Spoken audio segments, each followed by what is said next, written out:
Attention, armchair quarterbacks and shower thought GMs. It's time for this week's episode of SportsBall with Mike Maharrey and Alan Mosley. What kind of drinks or snacks do you have for tonight, Mike? Well, right now I just have Diet Mountain Dew, but I have possibility of popcorn and M&Ms in the waiting. So. Ooh, I've got a Ever Roast chicken bacon cheddar sub. Ooh, I know, right? I had one of those the other day. Yeah. Did you like it? Oh, it's become my go-to. It's kind of my go-to as well. Mike, the Cuban used to be my go-to, but yeah. Guys, welcome back for another episode of SportsBall. I am your host, Alan Mosley, joined as always by my co-host and the number one color commentator of SportsBall. It's Mike Maharrey. Mike, how are you doing? Why is my camera blurry? I don't know. I'm going to clean it. I mean, you look fine to me. So. You look crystal clear. I look blurry. It's just the cataract in your one eyeball and not the other. It must be the... That's because I'm old. Oh, okay. Fair. That's fair. So we're getting ready for the kickoff of the NFL season. I'm excited. I'm excited about football, but already annoyed by all of the... I don't even know what to call it. Actually, so for people who have followed this program for very long, they know what they're in store for tonight. But for people that haven't... Most of the commentary is going to be about the commercials and the right. and the commentary, the outfits, the commentators. Yes, and yeah, we'll be harshly judging the professional commentators for that announcers say. How long is there a little thing that says how far away we are? We're something like 10, 15 minutes away from kickoff. Something like that. So I apologized. So somebody's just going to have to start texting my phone if we have like catastrophic technical failure, because I actually can't see OBS right now. I'm watching the game. That's really the whole point of this. The whole point is for everyone to join in with us and watch the game and make fun of the people on TV. Although it is exciting. You know, it's like almost, despite all of the weirdness, it's almost like this sense of normalcy that we get to watch an actual football game. Yeah. So we talked a little bit about this off air, and we can kind of recap our thoughts. I think that the NFL is going to enjoy really good ratings where some of the other leagues have had ho-hum ratings coming back from the Modelo virus. Right. I think that will be a combination of... Now, the NFL is definitely doing some demonstrations, but not to the extent that, like, for instance, the NBA did. Yeah. But I think people just love football, and they're ready to experience life as it was. Right. I think hockey, I mean, I haven't seen any official numbers, but I think the ratings have been all right. But I mean, you're never going to get the interest in NHL as you are in football. Football's king in the United States. Yeah, exactly. Well, yeah, people, and of course, we didn't have preseason, but a lot of people hate preseason anyway, because the starters barely play, that you can just tell the teams aren't really giving it their all, So I think a lot of diehard fans skip most of preseason. But they're playing a full regular season the way the season would normally be played. And so I think with a lot of the other sports leagues, just the abbreviated schedules, the being in bubbles, the no fans, I think that turned off people a lot more than they might have thought it would. Yeah, for sure. Now, I do think you're going to see some impact from the lack of a preseason in the play on the field. We talked about this earlier. Yeah. I think we're going to see a relatively low scoring, not the best offensive performances. Watch, it'll be like 55-43 or something ridiculous. So we'll make our picks and talk about the over/under right before kickoff. But since the experts are making their picks on TV right now, are any of the experts, and they've already got to it before I got a chance to get the question out, would any expert actually pick the Texans? And the answer is no. No. According to all the talking heads, the Texans have a 0% chance to win tonight. Yeah. My emotional, am I allowed to cheer for a team, or am I supposed to be unbiased here? I mean, neither of these teams are the Bucs or the Cowboys, so as far as I'm going for a tie. How about you?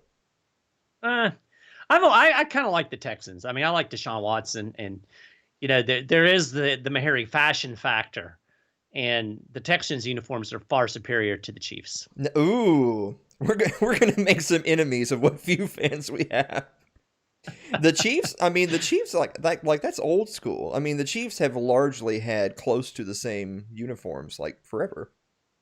Yeah, that's true. But you're saying no thanks. I've always liked the Texans logo. I think it's pretty cool. Yeah, I mean the Texans do have pretty. I mean they easily have the second best uniforms in the state of Texas. That's true. Now, when I was a kid, I was a Houston Oilers fan, so I have a little bit of a soft spot for Houston too. Although I guess that should translate to being a Titans fan, right? Mm-hmm. Yeah, exactly. What? How about the flaming thumbtacks? I like them. Actually, I like the running back. Yeah, you just like Derrick Henry. I do like Derrick Henry. Pride of Hewley, man. That is true. He is a statue not 2 miles from me. I'm actually perturbed that the stream I'm watching has very few commercials and is mostly just kind of goes to a coverage will resume, because that's half of our whole bit is talking about the damn commercials. So I think we'll only be getting network commercials. We'll see.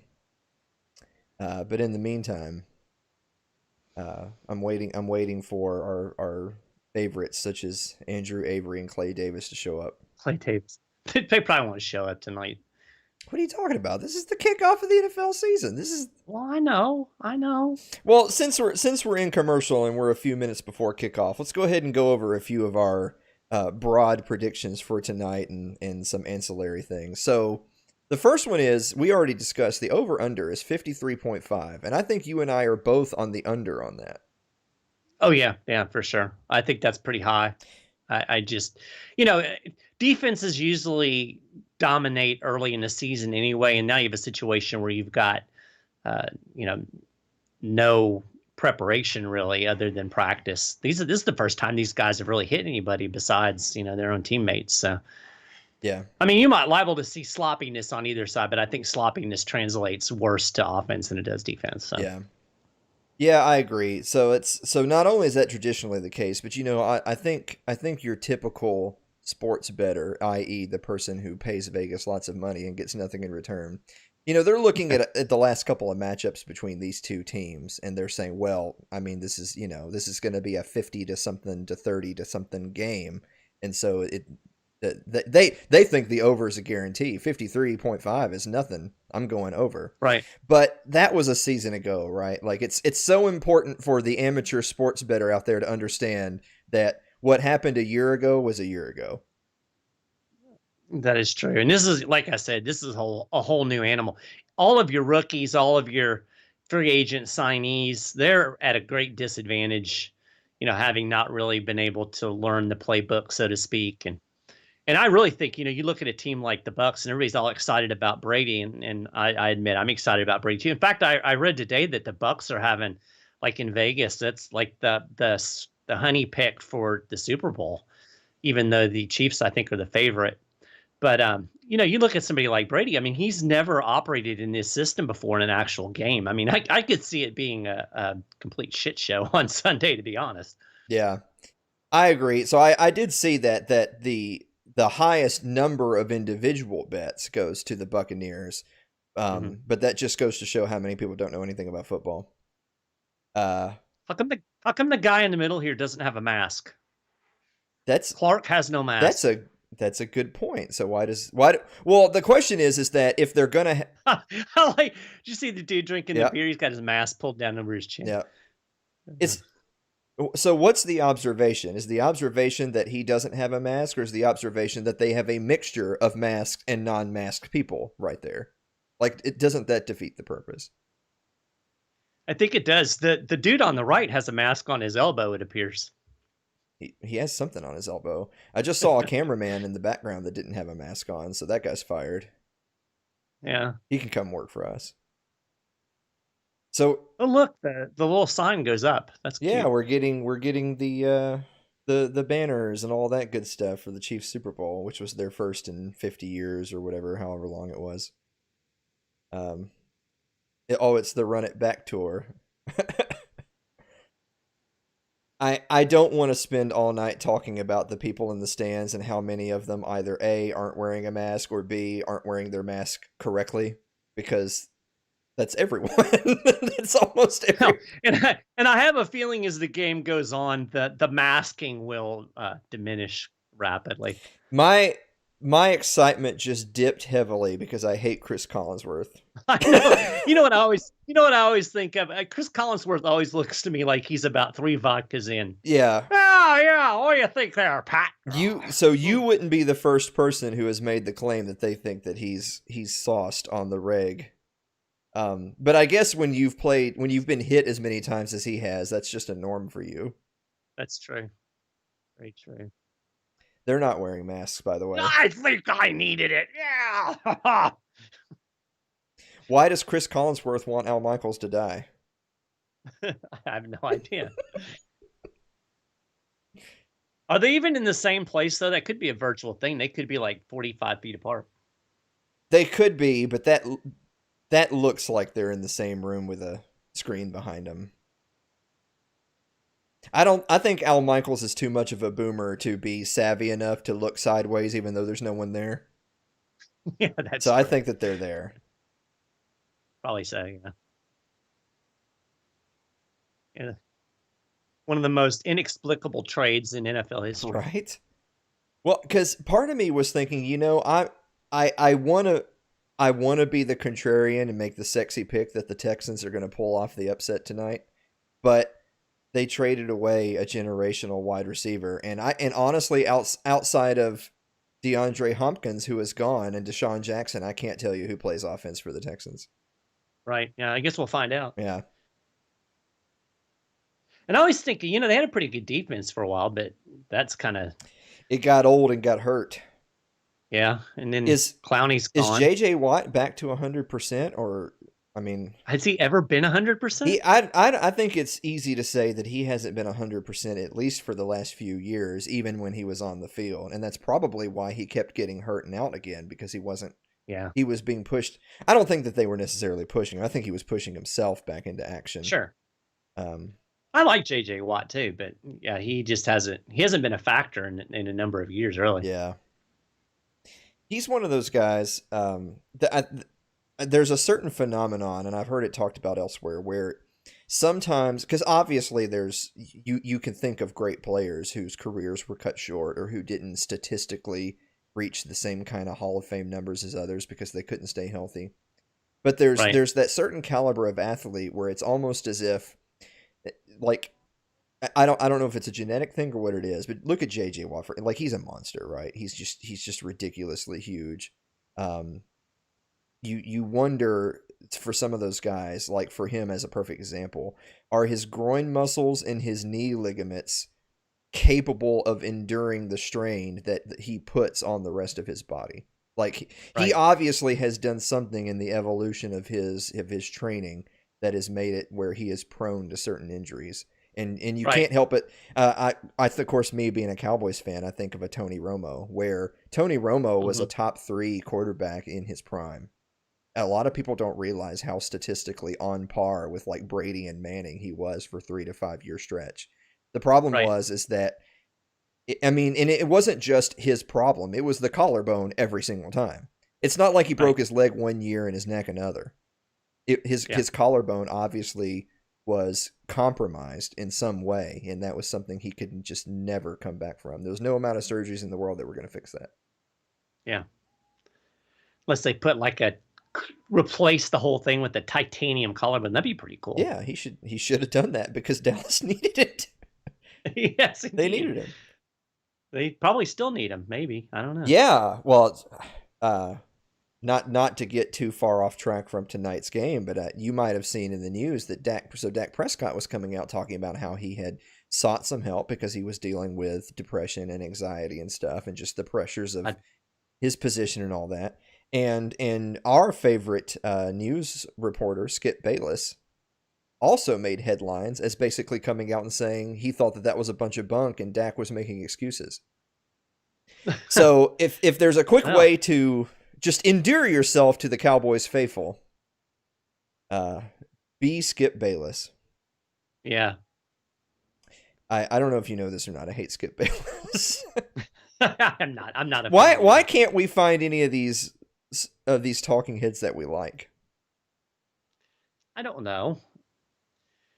Oh, that reminds me that it's almost time for Gary Danielson. Ugh. Oh God, isn't he going to retire soon? I hope so. What are we doing? We're mixing Black Lives Matter and coronavirus. And nurses. And football. This is dumb. Oh, mercy. I'm cynical anyway, but this stuff just absolutely, I'm just over it. Washington football team. Yes. You know, like, okay, anything is possible. No, that's literally not true. Yes. Anything is not possible. It is not possible for me to run down Derrick Henry. That's not possible.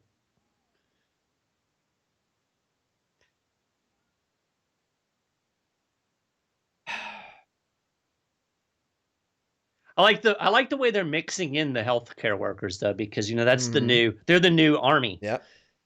That we're supposed to treat as heroes because they went to work.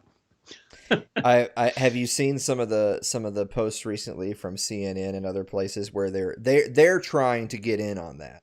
So a lot of the journalists are trying to say that journalists are just like first responders and that that they're protecting people's liberties and all this crap. Yeah, I was like, gee, good God. I would put the clerk at Walmart ahead of the journalist. Right. Well, if I ask the clerk at Walmart how much something costs, I have a reasonable expectation that they won't lie to me. That's true. They might not know, but that's a different story. It doesn't have the same impact that the people performing the national anthem aren't actually there. Like performing in there, it's all on video, and that seems kind of lame to me. I mean, I don't care about my magic song. I'm just saying that anyone can have a video crew film you doing the anthem, and it'd be great. Right.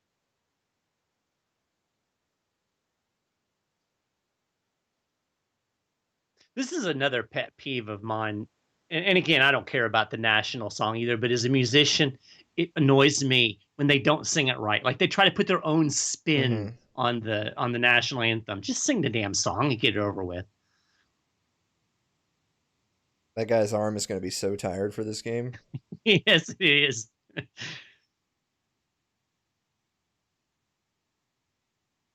All the Trump conservatives are mad now at number 57. Yeah. How dare he kneel for the song? Yep.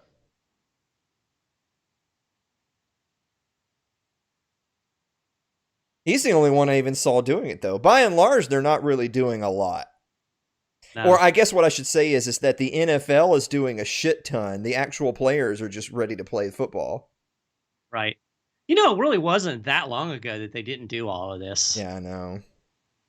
That's Look at that advertisement for Sennheiser. Sure, where are you at? I like the fact that the coaches who have been around these players for weeks are wearing, no more mask. Yep, done with that bullshit, Andy? No, he's putting his visor on. Yeah, he's going to have a whole shield. That's awesome. Well, I mean, you know what? At least to be fair, Andy Reid is exactly the kind of guy that would die of coronavirus. I'm not going to say why, but I think you know why. Yeah. So the Texans just said a big no to all that crap. Right. So they're now America's most hated team. I don't know. That kind of endears them to me. I don't think they're going to get 142.2 decibels in the stadium with tonight. All 17. All the real libertarians are in Kansas City tonight for the football game. Oh man. Do you know how many fans that they allowed?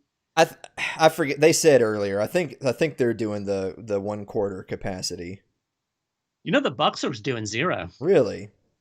Yep. That's so stupid. Like, yeah. I mean, of course, me being the cynic, I think Brady's done, so I think the Bucks are gonna be a big nothing burger this year. But you brought in the biggest free agent, and you're not gonna let anyone come see him play. Yep. Is it cold in Kansas City? Because like they're wearing winter hats. Surely it's not. I don't know. A bunch of people are wearing hoodies. I mean, they're and wearing stuff. long sleeves. I guess too. it is a little chilly. We need to talk to our statistician to find out what the temperature is in Kansas City. Oh, look, J.J. Watt's going to play at least 2 downs. That's good. Yep, for the love of God, J.J., stretch the groin out, please. We'd like Right. to see you by midseason. Oh, it's 57 right now. I mean, that's 12, great football weather, but I mean, it's like there's 12% chance of rain. Humidity's 88%. Winds are 10 miles per hour. this just goes to show what little I know about weather, that I'm in Middle Tennessee, which is not like millions of miles away from Kansas City, Missouri, and it's 90 here. Right.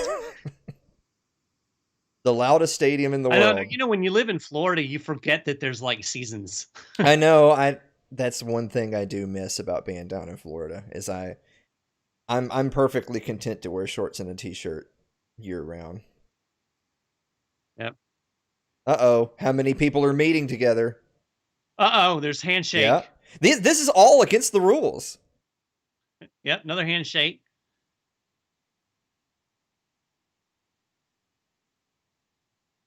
Look how fogged up Andy Reid, his little thing. Poor Coach Reid. I mean, to be clear to the audience at home, we're not griping because we think that the Chiefs and Texans shouldn't be meeting at the middle of the field. We're griping because the NFL made rules saying they're not supposed to do this, even though they are supposed to be on the field for 60 minutes of regulation. Right. Banging into each other. Who's that? Poor Andy. You can't see anything but his eyes. That's great. This is very moving to me. Yeah, that I feel very unified. Racism defeated. Yep, all done. Yep. Yep. Here's a random bet for this year. How far into the season do you think we'll have to get? What week of the year before a player is accused of being racist having hit another player on the field? I'm sure that'll probably happen. Well, everyone remembers the whole Browns-Steelers fiasco where Myles Garrett took off his helmet and started beating people to death. Why is Mahomes wearing a mask? I don't know. He's not going to wear a mask the entire rest of the game. What's happening right now? I don't know. It's because they heard us talking about him. So the quip I made to you, Mike, earlier before we went on air, they were saying that the highest selling mask in and around the stadium is a red mask that says "Do your part to keep Mahomes safe" or something like that. Oh gosh. So if you're wearing a mask, you're doing it because you want to keep Patrick Mahomes safe. Right. That's my foremost concern, obviously. I've looked enough of the data to know that mid-20-something professional athletes in the prime of their careers are most at risk of death due to coronavirus. Right. That's how you should do your hair, right there. If I had any. What was the last time Watt didn't have a massive arm or knee brace on? College? Probably. That's an impressive watch that Chris Collinsworth has. You see that? It is. I'm jealous. I'm kind of excited we're about to have actual football. I know! Football's about to happen. I'm going to take a quick look since the kickoff's about to happen. Oh, wait. Are they doing the They thing? are. That's racist. Can't do that. Yes. This whole broadcast is going to be a disaster. Them and us. Yep. Oh, 17,000. Sorry, there's your crowd. Was the chop on the list of things you can't do? I don't know. You know, it's confusing because you got the things you can't do because of the Rona, and you got the things you can't do because it's racist. Okay, so right off the bat, onside kick or no balls. I'm going to say that for every kickoff this entire season. I approve of this Onside message. kick or no balls. Oh, Randall Cobb. I didn't realize that he went over to Houston. When a team eventually kicks an onside kick and fails, we'll have them as the in memoriam for a coach that's going to get fired. Right. I like that the stadium sign is urging the crowd to bring up the decibels. Yep. Well, it is Arrowhead. I mean, they are legendary for crowd noise. I know. They kind of got overshadowed by Seattle over the last couple of years. Yeah, they did.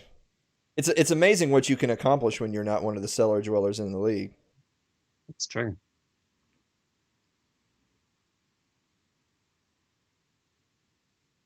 Well, there you go. First play, running play. Mm-hmm. Did you have that as your Oh, we should have done that. I didn't do that. Yeah, our little bets. Deshaun Watson. Now he just got done signing his mega bucks extension. I know. Let's see which of these two quarterbacks earns their $100 million tonight. That should have been caught. Yeah. I cannot catch a pass. Yes, I wonder what the rationale is of O'Brien with the mask and Reed with the visor. I don't know. Yeah, I mean that's a freebie. I mean, if you're gonna push off on somebody, you better catch the ball. Right. Oh. That was a disaster. Oh, there's our first flag. So the referees are doing the electronic whistles and not the actual whistles? I like that he just yanked the mask off. He's like, this is stupid. I can't do this. It makes me wonder if they're going to do electronic whistles, what's the chance of that we're going to have additional of those false whistles where plays get blown dead and they didn't mean to? Or desperately hitting the button and nothing happening. Yes. J.J. Watt can just keep hitting Mahomes until he hears the whistle. Right. Well, they say play to the echo of the whistle, right? Mm-hmm. Oh, thank you, Chris, for that. It changes things, but just a bit. Just a bit, yes. 5 yards to be precise.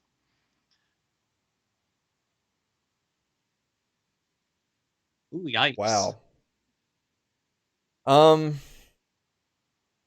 That seemed less than ideal. It seemed less than ideal, and I'm kind of already getting just this weird feeling in my gut that this is going to be the Kansas City Chiefs versus the Houston Watsons.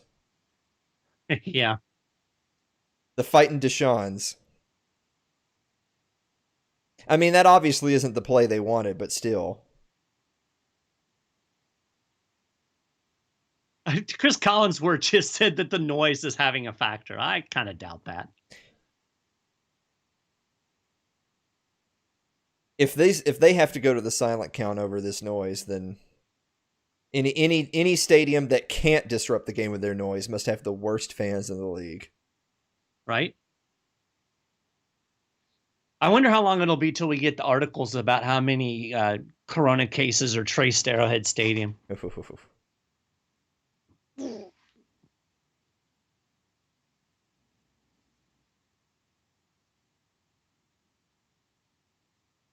Well, the Texans pretty much had a free first down at midfield wiped out by bad plays and penalties. So let's see what the right. Chiefs do. You think they come out slinging it right off the bat?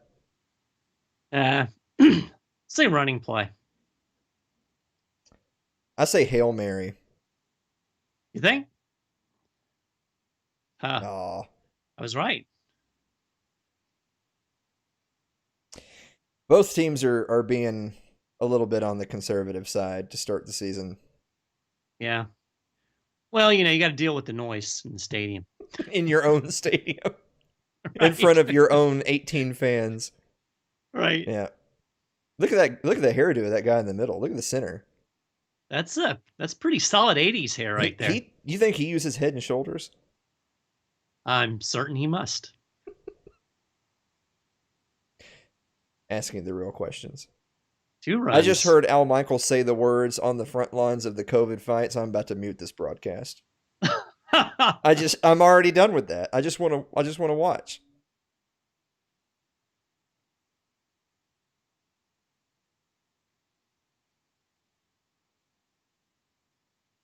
It didn't look like particularly good play for him. Well, true, but he did have contact with 3 linemen on that play. That's true. If they decide to triple team him, surely someone can get to Mahomes. Yeah, no, I mean, somebody should be open, right? Nice little stiff arm there. Yep.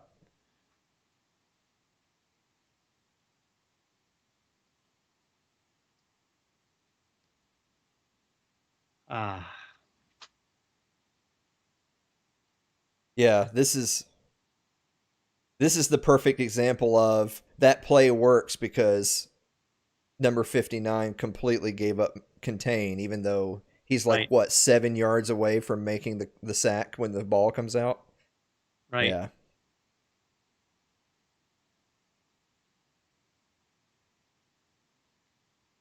Wow. A little speed there.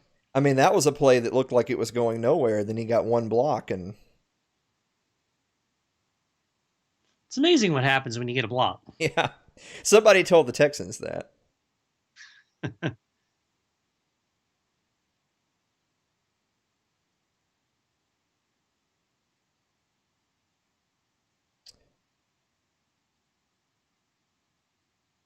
Was that Kelce that actually sprung that?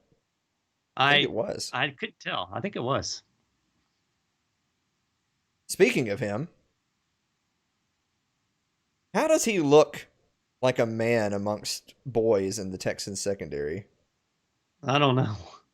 That is a big dude. Yeah, he is a big tight end. You know, it's kind of unfair to be a human being that big and have. He has really good hands. Okay, so number 41 comes into the frame. He first of all he goes up top for the tackle, which is probably not the best bet. And then 2, like he doesn't even move Kelce. Doesn't even move him. And then he kind of bounced off. Uh-oh. He had a lot of time. Touchdown. Wow. Well, that didn't take long. No, it didn't. Thanks, Al. Al's listening to you. I know. Who's watching whose broadcast right now? I don't know, but it just occurred to me that I hope Reed doesn't have bad breath because he'll asphyxiate himself. So, yeah, so first of all, number 20 gets absolutely burnt, and then he reaches out. He grabs his jersey, which was an uncalled pass interference, but it still didn't matter. Right. It didn't matter at all. Yeah, he got burned. He got it. Ooh.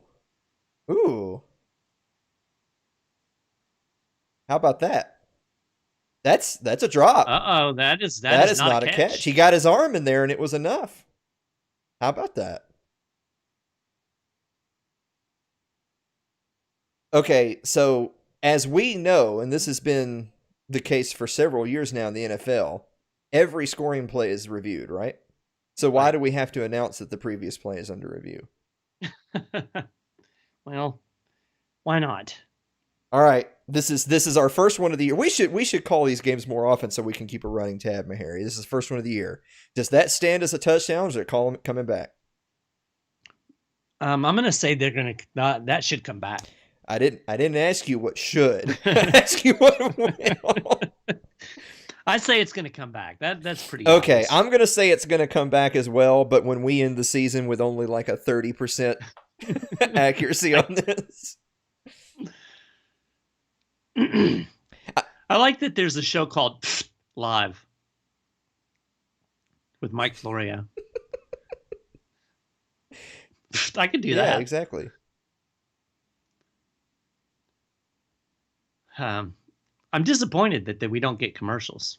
Yeah, I know. I mean, I'm getting this straight from NBC Sports, and they don't have the commercials. I wonder if it's the local coverage commercials. Like if this is where local, you would think that they would want to show their commercials. You would think. So far the only commercials I remember us getting were had to do with stuff going on in the world. If you catch my drift. Right. Yeah. Yes. We could talk about hockey while we're in the commercials. Well, that's what everybody wants to talk about during a football game. I mean, we could talk about hockey, but all we're going to hear is from the fan of the team who's currently undefeated in this round of the playoffs talking about how they're going to lose it all. I didn't say that. Yeah, not yet today. So okay, so I obviously don't keep up with hockey as close as you do, but I've heard from you multiple times now that there's been some key injuries on the Lightning, and yet they somehow persevere. There is. Braden Point, who is the leading scorer in the playoffs, was hurt yesterday. Unclear how badly. It seemed like it probably was maybe a groin or some type of leg injury. Mm-hmm. So we'll see. We'll see tomorrow if he comes back. I was just about to ask, do we know yet if this is a long-term injury or not?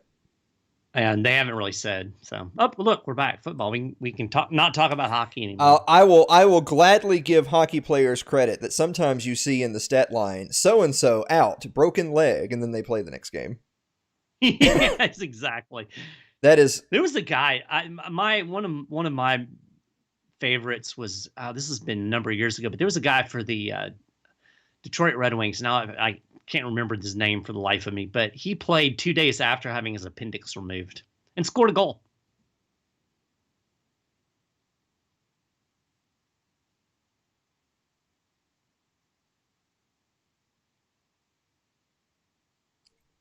Well, the refs got it right.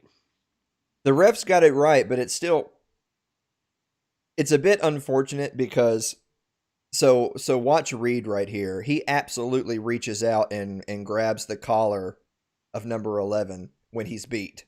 Well, we would have seen it right there. Did you see that? There it is. Yeah, right there. So the Chiefs don't get the touchdown, but they also don't get the pass interference, which I think, don't get me wrong, I love to let them play, but when you see the jersey being pulled, that's a pass interference. Well, and on top of that, he did all that and still got burnt. Yeah, he did all that and still got burnt, but it just goes to show you that if you're going to get burnt, you might as well grab the guy because you can get away with it. That's true. Remember that last year they were, Oh. Is it just me, or for a brief second was Mahomes thinking about fighting for the down, and then he realized, I'm worth $100 million. Screw it. Yeah. He doesn't look pleased, does he? Doesn't look pleased. The Texans are showing everyone that, if you could just get away with cheating a couple of downs, then you're back in the game. That was a near suplex, not quite, though. Oh, he was wide open, wasn't he? That's a bad matchup for Reed. Yes, it is. Kelsey on Reed.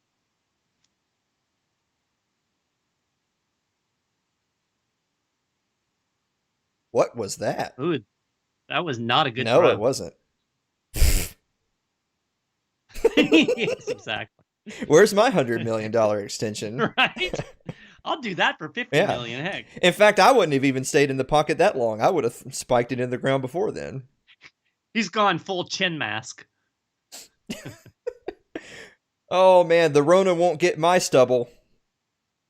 Yeah, right. This broadcast is going to get banned by Facebook. Probably. Just so that you know. I'm surprised if we're even still on right now, to be honest with you. Yeah. I can't even see. Can someone tell me if we're still on?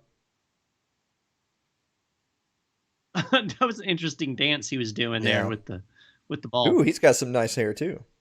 Yes, he does. Watt looks gassed already. Well, where there's smoke, there's a fire. Can we say that with what's going on in California? Yes. Have you seen the pictures of, from hundreds of miles away? It's just nothing but red. Yeah, a friend of mine posted a video of a YouTube where they had done a drone flying over San Francisco, and it's pretty eerie. Yeah.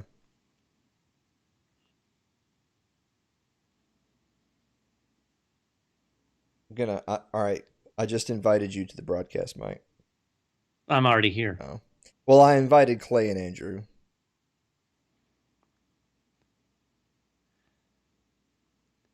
Is anybody watching? My OBS says that there's some people watching, but none of them have told us that. I don't watch football, and then left the stream yet. Somebody will before this is Oh, all I know. over. It's just a matter of time. I don't watch football. Bread and circuses. There's more important things going on. There's nothing more important right now than football. No, right now, absolutely not. You're not going to get Liberty tonight, so you might as well sit back and enjoy the football game. I'm going to step back and enjoy my sandwich. I think you should. I probably should go get my snacks. I'm actually genuinely shocked that they don't have commercials playing on their stream. I am too. Well, what do I know? I guess we could talk baseball. We talked hockey. Now we can talk baseball. Mm-hmm. All I know about baseball is that the Braves currently have the second most runs at this point in the season since 1900. So how about that? Huh. It's funny. I watched some baseball early on, and then I just completely lost interest. Yeah, you know what? You're probably not the only one. But the Rays already have a magic number to make the playoffs. I did. I saw that.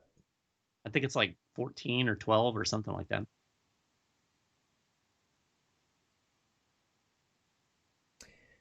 Well, that's an interesting headline on ESPN. It says the Miami Dolphins, who are discontent with, quote, empty gestures to just stay inside during the anthems. I'm fine with that. Yeah. In other news, there's college football going on tonight. The power conference teams are starting to play. Miami Hurricanes are playing UAB Blazers, and it's tied in the second quarter. Ooh, that doesn't really bode well for Miami, I don't think. I'm sure you and I will both lose a lot of sleep over Miami losing to UAB. Yes. It's a nice little run. Looks like Houston's trying to establish the run. Yeah. Well, I'm sure they would love nothing more for this to be a one-possession game where they hold the ball for 40 minutes going into late in the second half. Right.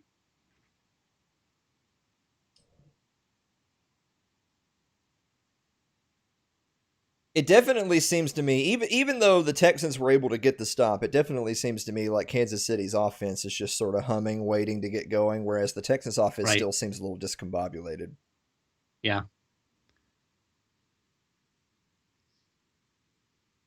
That dude's yellow gloves look like flags. Mm-hmm.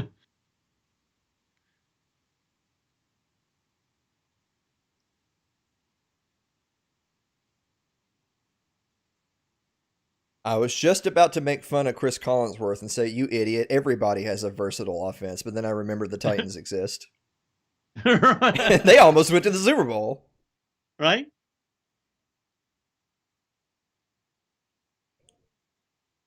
That's a nice little up the gut run right there.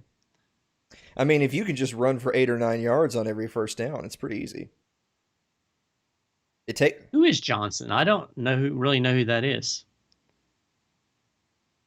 I believe that's David Johnson, who a couple of years ago led the league in yards. A couple of years ago, he led the league in yards from scrimmage. He had some injury issues, I think, last season. So the fact that he's in a Texans uniform is great for the Texans. That would have paired really well with DeAndre Hopkins. But what do I know? Yeah. Oh, look at that. Yeah. Oh, yeah. David Johnson's a great back if he's 100%. I'm sure Deshaun Watson appreciates that. It's always nice to have a running back you can dump the ball off to. Mm-hmm. That you can jump the ball off to, that can actually catch with his hands, and that doesn't go down on the first touch. Right.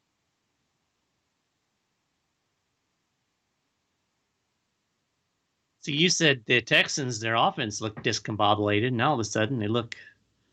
Yeah, now it's the Kansas City defense that doesn't look like they can get it together.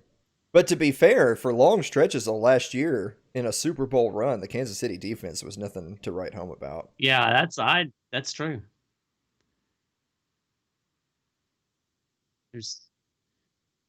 That's the honey badger with the yellow clips. Mm-hmm.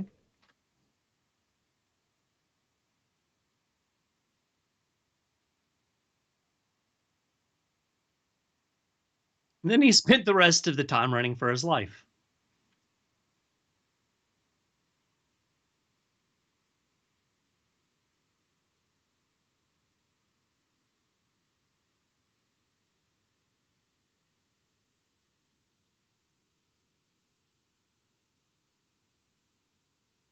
The Houston offensive line is getting some pretty good movement up front.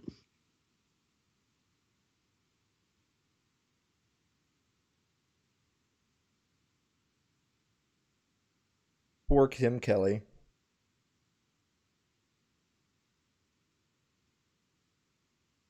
We haven't seen any issues yet with communication so far. He looks uncomfortable, though. Yeah, he does.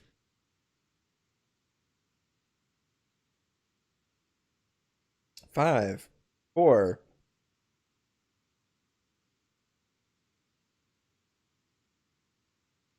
Wow. Now, see, that was a particularly bad play for Kansas City. Obviously, you've got him to third down. You want to get a stop. But the fact that the quarterback could stare down his receiver, even pump at his receiver, and the defense can't close on it, tells you the defense is soft. Like, and there were 2 defenders down there. Yeah. I mean, he had all the room in the world and all the time to wait on the ball.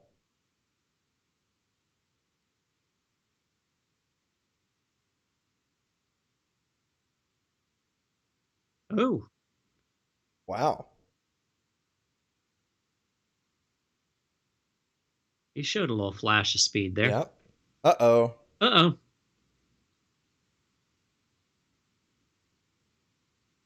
Should I play the in memoriam music? He probably has the Rona.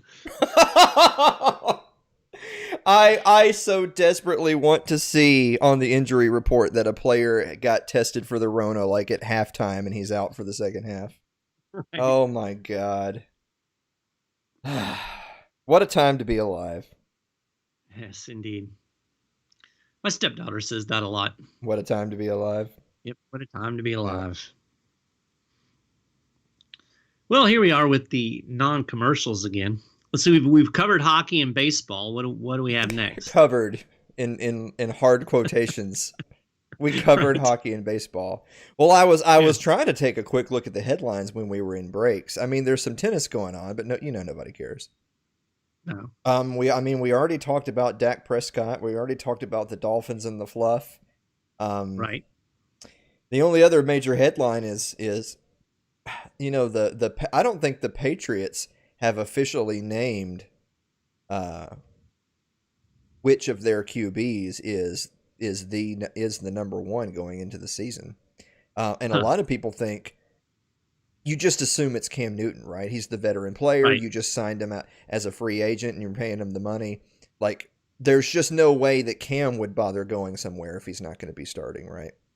You would think. You would think, but the Patriots have been kind of ho-hum on whether or not he's going to be the guy that gets the majority of the touches in their season opener against Miami.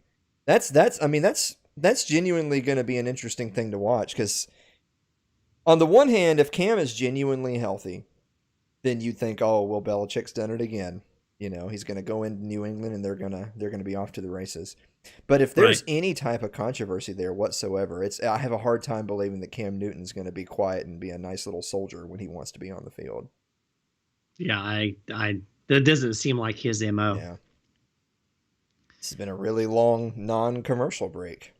Have you seen the Belichick commercial? I can't remember what the commercial's for, where he cuts the dude's sleeves off. No, I haven't seen that. I think I can't remember what the commercial is, but he's talking to this dude and he cuts his sleeves off, which I think is kind of funny. I've always made fun of Belichick for looking like a homeless dude, but we're going to have to start keeping count of all the fans we see in the stands not wearing their mask, even though they said they wouldn't be admitted to the stadium without a mask. They do this virtual fan montage at the hockey games too. It annoys me. Yeah. I think you take a shot here. Yeah, 2nd and 1. Yeah. Why not? At the 19. Or you just hand the ball off. Or you just hand the ball off, but you have David Johnson, so who cares? That's a touchdown. Yeah. I mean, if we don't have any flags, that was a touchdown. And granted, he had to make a little wiggle at the line of scrimmage, but the rest of the way, it's like he was jogging and the Kansas City defense is gasping for air. Is that what you meant by take a shot? Yes. I mean, I meant take a shot at the end zone. So, I mean, he did take a shot at the end zone. That is technically true. You ran to the weak side. I mean, too. so number 38 was made to look like an absolute amateur, and the rest of the Sure defense is completely out of position. It kind of looked like the defense drew way up, expecting the run, and then got caught because he just absolutely outran the entire secondary right there. Well, and they kind of moved the lineman to make it look like he was going to go the opposite direction. He ran weak side. But don't worry, the rest of those linebackers ran with him to look like they were in pursuit. Right. But we know the truth. Adventures in kicking. Well, now the Kansas City defense looks like J.J. Watt, which is gassed in the first quarter. Right. Well, I mean, joking aside, you have to wonder what kind of condition some of these guys are going to be in, because while we know that these are great athletes, and while we know that they have had some off-season programs to try to deal with the Rona, you know that there's players that come into every season not in 100% shape, and that's in the best of times. Right. And these are not the best of times. Yeah, and I think, for me, off-season training when I was playing hockey, like at USF, I couldn't do it without somebody else to do it with. Like, I needed a training partner. Yeah. Just as to push and with the Rona, you can't have it unless you can figure out how to work out on Zoom or something. Yeah. Well, that happened. It did. So we're Texans on the board first. They are on the board first. I'm actually, you know what? I should have had the stat line up just so that we can kind of. David Johnson's already 33 yards and a touchdown. Nice. Yeah. I wonder who. Did you have him on your fantasy team? Did you ever do fantasy football? I did fantasy football several years ago, and I actually did fantasy football 2 years and won my league both years, and then never did it again. To be honest with you, I didn't enjoy it. It's a lot of work. It is, and it's also stressful. Yeah, I genuinely didn't love it. I mean, I know a lot of people do, and I think that's great. I can see why it would be a fun game, but I didn't enjoy playing. To me, it's stressful enough being a Bucks fan. So like having one game that I'm emotionally invested in, but when you're emotionally invested in all the games, that was just too much for me. Yeah. I did win my league. I did it one time. It was the year Dante Culpepper was the rookie quarterback, and I actually took him in the draft and rode him to a championship. Wow. Yep. Well, you lucky SOB. Exactly. I had Edgar and James. Remember Edgar and James? Edgar and James. Yep, the edge. Running back. Yep. Right, actually, Indianapolis Colts. I still want them to be the Baltimore Colts. Does that date me or what? They should go back to Baltimore, and the Ravens should go back to Cleveland. So where are the Browns going to go? Where are the Browns now? Oh, look, a commercial.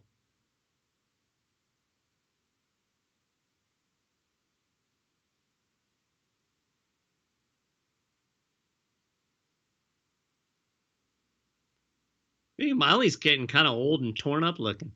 So first of all, yes. And second of all, was that advertisement supposed to make me think that that's a fun and enjoyable program? No, I have not made plans to watch. That's a shame. I host a late night show better than that. Absolutely. I don't have Miley Cyrus though. Well, and that's part of what makes your show That's better. part of the charm. Yes. Yeah, so in 2016 with the Cardinals, he had just a ridiculous season. Yep. I mean, genuinely MVP caliber year, but of course, the Cardinals don't win enough games, which means if your team doesn't win enough games, you literally aren't a player. So I mean, that's a great move. If he's healthy, that's a great move for Houston to bring him in. But again, it's just for sure. It's such a head scratcher to try to build a team around Deshaun Watson, but let one of the arguably best receivers in the NFL walk. I know, just insane. So let's see if J.J. Watt ever really makes his presence known in this game. I mean, like big time sack, turnover, Right. not just casual line play. It's funny, I was watching him on that play, and even though the play got bottled up at the line of scrimmage, there were two Chiefs downfield hitting J.J. Watt. They don't want him to make the play. No.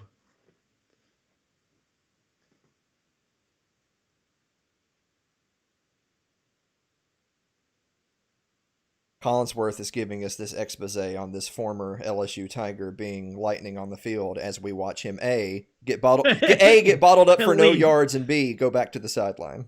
Right. Yeah. Somebody needs to give Dan Reed some no fog. Oh. Yeah, that was nice stuff. Yeah. He's definitely a little short. I mean, he definitely fought for those yards, but then he got de-spined, as we like to call it. Yes. Do you go for this here at this early juncture of the season? I say you do. I go for it. To me, all the data says that you should just always go for a 4th and inches. Right. Unless you're the Ravens in the playoffs against the Titans, you go for it. Right. If they had hurried up and snapped the ball right there, that's a free conversion. Yeah, Houston was not doing a good job getting lined up. They got it. Yeah. They got it, but they would have got it that much easier if they got up there. Yeah. Mahomes looked a little bit flustered coming out for this possession. A little bit. I think he's a little frustrated, which is understandable, but I mean, it is the first quarter of the first game. Right. This quarter's gone pretty fast. We're down to 2:35 now. Well, that's what happens when you don't get 18 penalties. But there's only been one, right? Yeah, just a delay of game. Right. Mm-hmm. And then the one they missed. Yes. That frankly cost the Chiefs big time. Wow. Oh. He's fast for a big guy too. Yeah.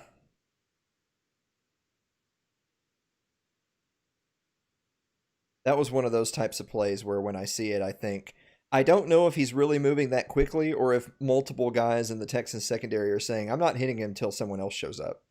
Right. So the Chiefs are doing a split backfield kind of a thing that's really giving the Texans fits because they're scared to death of that kind of wheel pass. Right.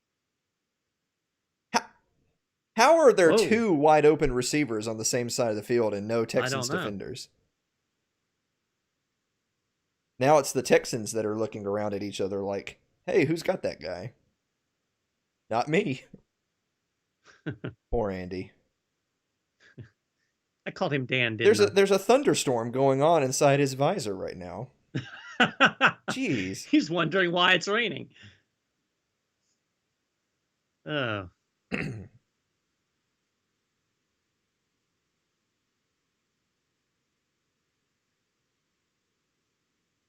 Well, he just squirted right through there, didn't he? Yes, he did.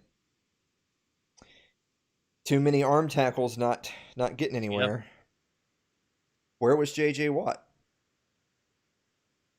Look at that mouthpiece. That is a good mouth. He should see a dentist, though.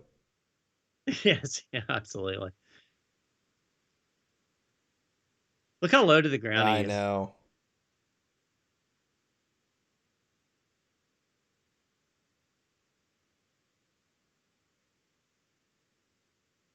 Well, I don't think you should really arm tackle anybody. That's not good tackling for him, Chris.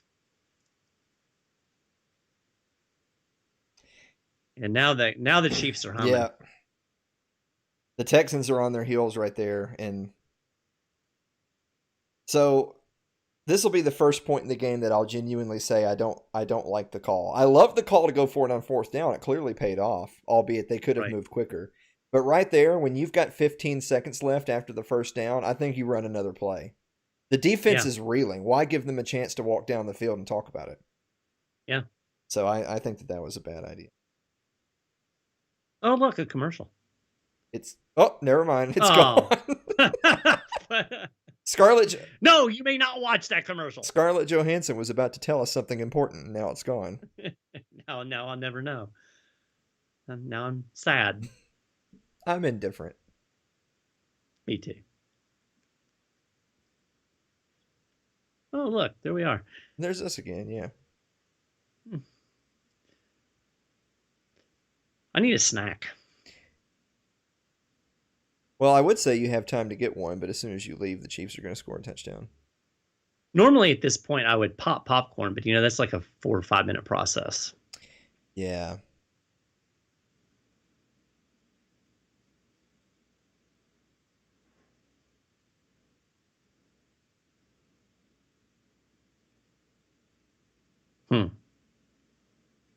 Yeah, Kelsey has 2 receptions for 26 yards. It must be nice to be averaging north of a first down every time you touch the ball. Yeah, I couldn't do that. That's why I play hockey. This is the amazing thing, too, about the type of offense the Chiefs runs. Mahomes started, it seemed like he started slow. But right now, he's 7-9 for 68 yards. I mean, the 68 yards isn't incredibly gaudy, but 7 of 9 because so many of the passes have just been 3 or 4 yard dump offs that turn in the 10 or 15 yard gains. Just makes his job so easy. I mean, makes his job so easy, I say, as I eat my sandwich here at home while they're playing professional football. Exactly. But seriously, so on that last little wheel route, there were 2 open receivers. So one just blocks for the other while there's no Texans in sight. Yeah. You think we're about to see a touchdown? I have a feeling we might. So, by the way, even though it is true, it looks like the offenses are starting to find their footing. We're 1 quarter in and we're at 7 points on that over-under of 53. How are you feeling about that? I still like it. I do too. I think it's going to be the under for sure. Even if Kansas City scores right here to start the second quarter, I still feel pretty good about the under.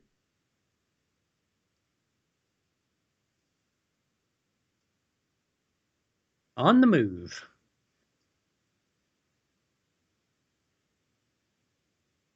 I lost the ball there for a minute. Yeah, I thought they went to the right side of the line with it. So they did that nifty little thing where Kelsey's coming across the line at the snap, and they throw the quick out to him. But to me, that's a kind of a waste of him because he isn't the biggest guy in the world. And as soon as someone is able to wrap up his legs, he only gets a few yards. To me, you want your big guys using their huge frames in the end zone going for jump balls. If you were going to hand it off, or if you were going to throw a dump out trying to run it in from 9 yards out, where's the fella from LSU that's supposed to be a burner? Right. Ooh. Oh. I mean, it was right there on his face. You saw Mahomes' mobility there. So the Texans defender, did you see that he had a guy to dump it off to, but the defender just took him out? Yeah. That was perfect. That's a great play. It's not pass interference with a back behind the line of scrimmage. You can just nail that guy. Right. That was right on his So watch hands. this right here. He just blows out the LSU guy. And yeah, that hit him right in the face. I can get hit right in the face. Right?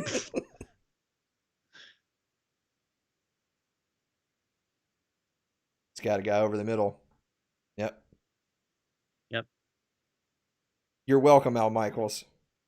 Yes.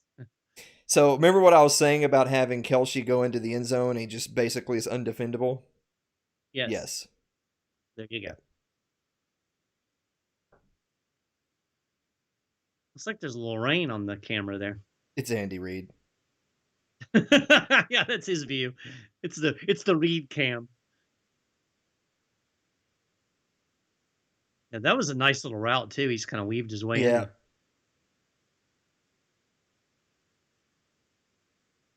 No, it didn't bother these Chiefs.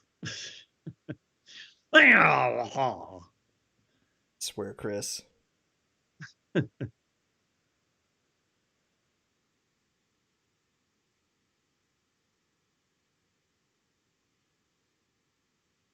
The Texan defenders were kind of looking at each other like, "Oh, I wasn't supposed to have him. You were supposed to have him." So they were playing a zone right there in the middle of the end zone, and with 4 defenders around, none of them were specifically marking Kelsey. Which, of course, again, when you got a receiver that big and that tall, I mean, you can't let him just sit down in the end zone. It's already over because at that point he's already going to win the 50-50, right?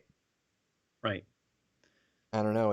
It's like in hockey, you can't let somebody stand unmarked in front of the net.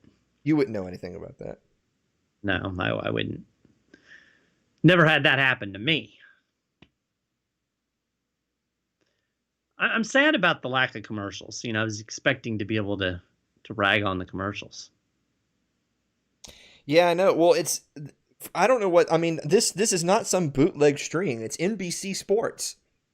and we only get the first second and the last second of a commercial, and then it's back to the game. Yeah. Well, ruining our broadcast. I guess they don't want me to buy their stuff. Well, good, because I wasn't gonna. I wouldn't either. I am gonna take a bite of my sandwich though. I think you should. I may have to go get some something. I don't know what.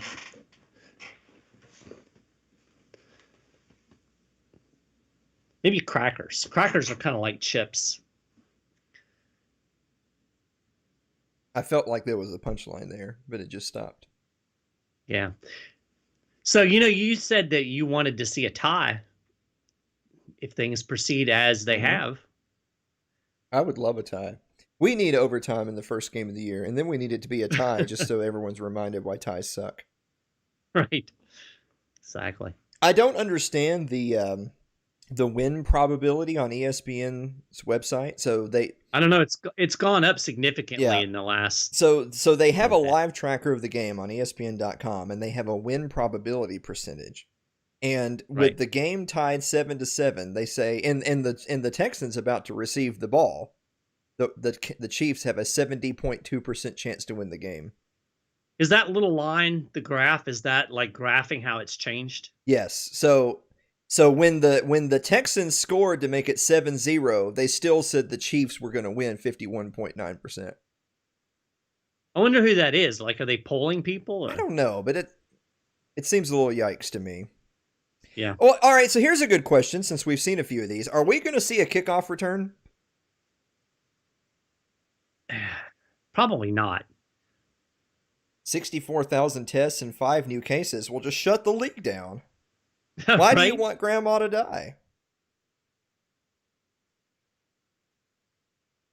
A proximity chip. Good God. Yeah, they were talking about that. I listened to a podcast that is done by one of the sports reporters at the Tampa Bay Times, and he was talking about having to wear those chips. They vibrate if you get within 6 feet of somebody, and then also log it. How much you want to? It's like having the ankle bracelet. The house arrest ankle bracelet. Incidentally, I saw somebody at the grocery today with a house arrest ankle bracelet. Oh, lovely. I don't know if they were supposed to be at the grocery or not, but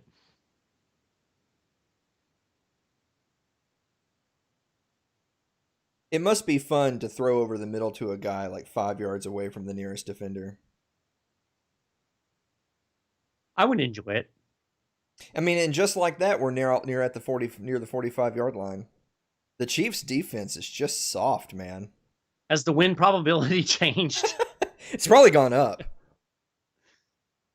I mean, they must base it on home and favoritism, because obviously if it were based purely on this game with no favorites, then whoever's in the lead has to have the higher probability to win. Right. So, by right now, statistically 50-50, right? It's tied. Yeah. So by ESPN's standard, if the Texans don't go up by 2 possessions, they're still favored to lose. Right.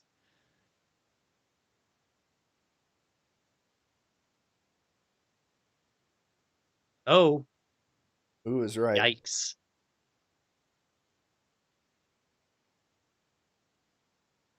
All of these guys are rich men. What are you talking about? Right. Announcers say. I like the way they're still playing to the crowd, even though there's not really a crowd. Yeah.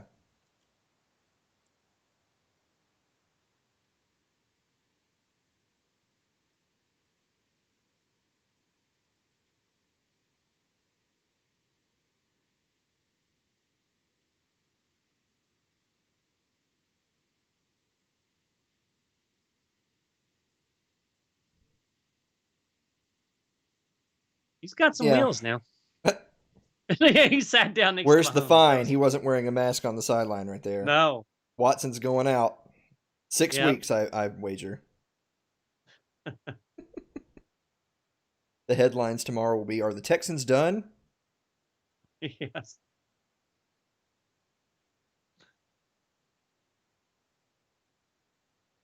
That wasn't a bad play on his part, but he didn't have the wheels to make that conversion. I want a punter named Anger. because that's how I feel when my team punts. Yes, I know. I think if you had a team, you wouldn't even have a punter. No, that's ridiculous. Who punts? Imagine punting in I always current think year. about that. I always think about that team, the high school football Uh-huh. team in Yep. Tennessee that don't punt and they onside kick every kick. Oh, we almost had a commercial, Almost, not but then we quite. did. All right, I'm gonna go get a snack. Sounds like a plan. You can commentate without me. I can't. But if we both leave,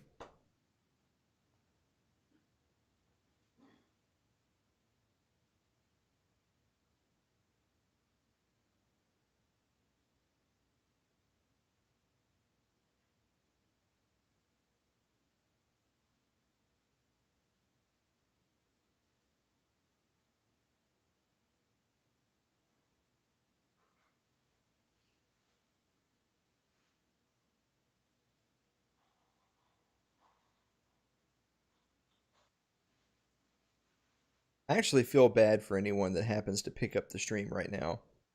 So Mike is grabbing a snack, and we're in commercial break for the football game. So that's why I'm just standing here or sitting here alone.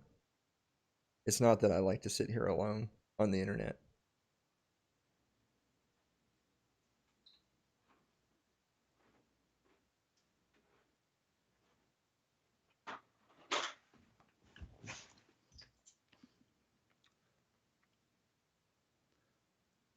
Look, I made it back before the game came back on. You did.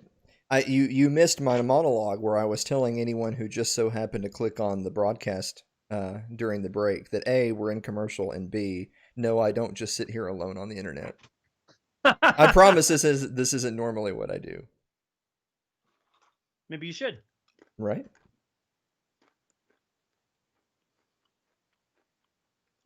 We should have been playing our commercials during this. We should have. Then we could have charged the NFL. Oh yeah. Yeah, good luck with that. We'll just send them an invoice. Maybe somebody will get confused and send us money. Seems reasonable.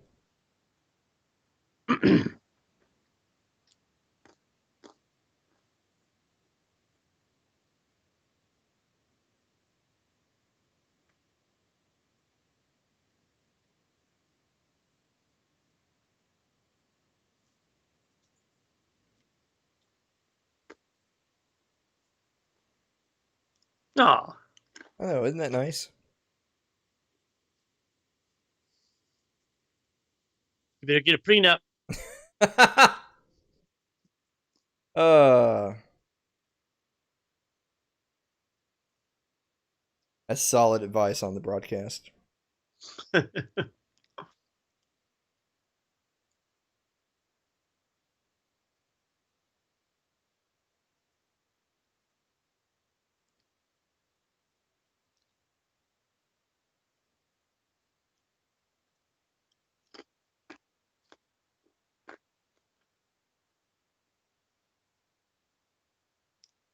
You think he was really in the locker room at the baseball park? Not often.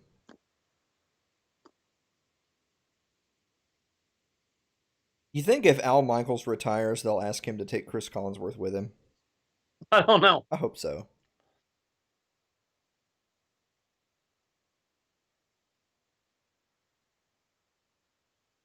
I picture Collinsworth as a vodka drinker.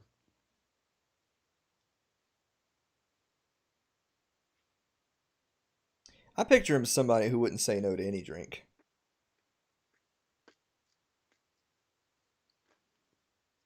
Started all 97 career games. It's pretty impressive. It is.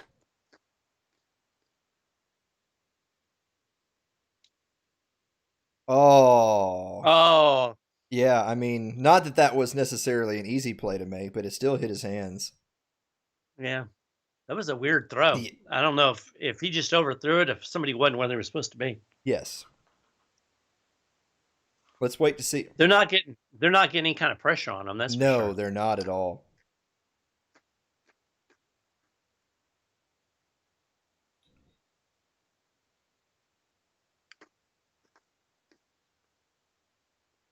But that was definitely a missed opportunity for the Texans.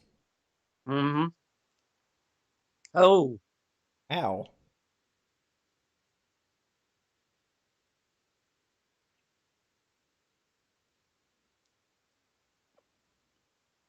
So again, I don't know. It looks like Kansas City can pretty much run at will right now. yeah, I mean, again, if you're playing a team like Kansas City and you're allowing them to rail off 8-9 yard plays, then that's going to give them the opportunity to take so many shots downfield because they're always in down and distance manageable positions. Yep. In fact, I might take a shot here if I was a coach. Or you could just hand it off and run up the middle. Yeah. But I like the, I think this third and short. You see it more in college football where they'll figure, okay, we're going to go for it on fourth down anyway. Why not take a shot on third and short? Mm-hmm. I think if they had been on the other side of midfield, they would have. Yeah.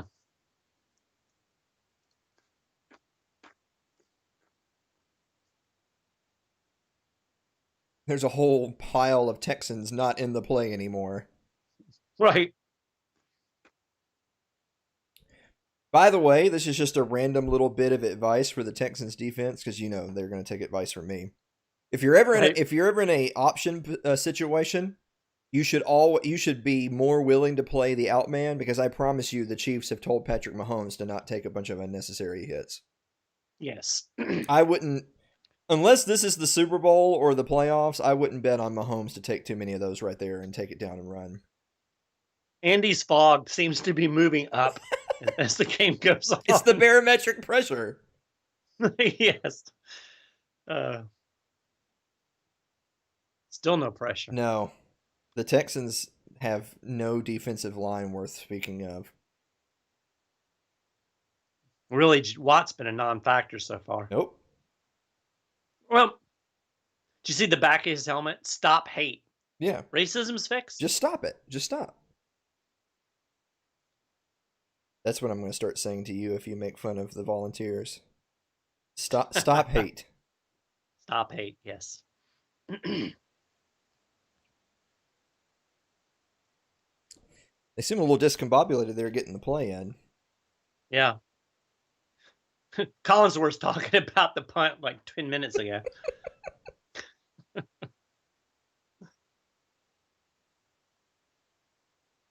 Now I'd be worried for a shot downfield. Getting near midfield. What in the world? Oh, that was way early.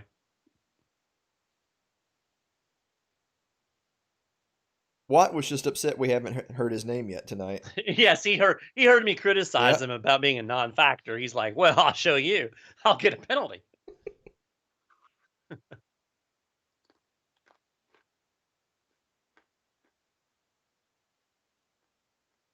I am pleasantly surprised with the lack of penalties overall. Yeah. I like how JJ kind of stands there with that stunned look, like, what are you talking about? As I come careening across the line of scrimmage. Right? He was behind the offensive line before the ball was snapped. You know it's amazing he still didn't make it to Mahomes? I know. Yeah. I tell you what, he's a nice looking little back in this offense. He definitely has that look of if they don't get the wrap up right there, it's 7 points. Yeah.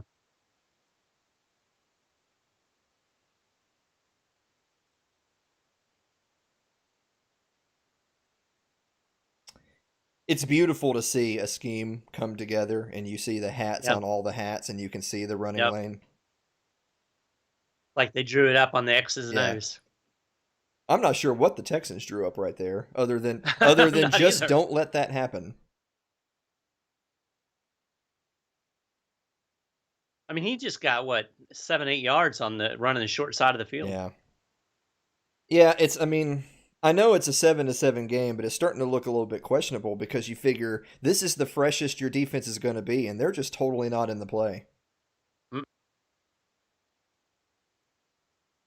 I like the Darth Vader look that the Texans coach has going. I do It's too. a little bit more intimidating than Andy Reid, I'll be honest with you. Yeah. Andy looks like he's getting ready to do some welding or something. Maybe he is.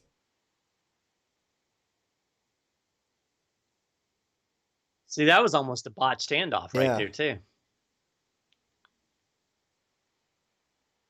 I wonder what he's going to do if the fog gets to the point where he can't read his little paper. Poor Andy. I mean, I'm sure he's wearing that because they told him you have to wear something and he doesn't want to wear a mask, which I can respect. And they've got their little mouthpiece there, their headset, and you see them constantly having communications issues. I totally understand it. But, I mean, Andy Reid is with the team like near 24 hours a day. So do you think he's going to get them sick right now? I don't know. I don't know. So many of these rules and protocols are just arbitrary.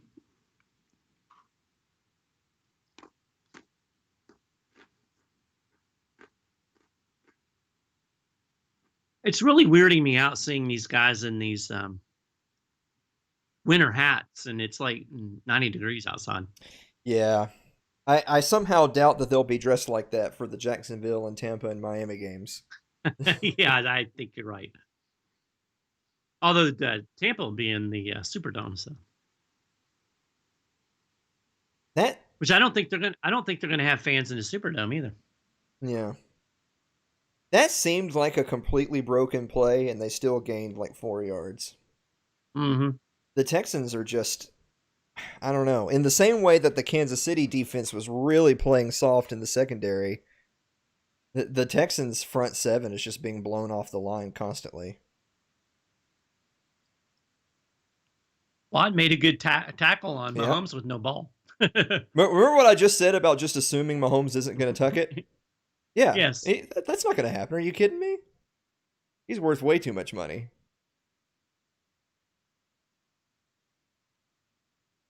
Wow. Oh. That was a pretty good throw under pressure. It's amazing that he stood on his feet. It was a solid effort to bring him down, but he was already past the marker. I mean, because he's wide open coming across the line of scrimmage. So let's watch the secondary here to figure out why the Texans couldn't have a man on him. Look at that. Mahomes, I mean, not that Mahomes doesn't deserve all the credit in the world, but he is in an Andy Reid offense where they've got like 6 skill guys that can all burn it. It's wow. That's a touchdown. That's a touchdown, yep. You do have to actually put a hand on the player or he's not down. Right. I'm just saying. It's not college. Goodness gracious. That was a clinic. Yeah, right it there. really was. I mean, the Texans defense just barely look like they're playing touch football right now.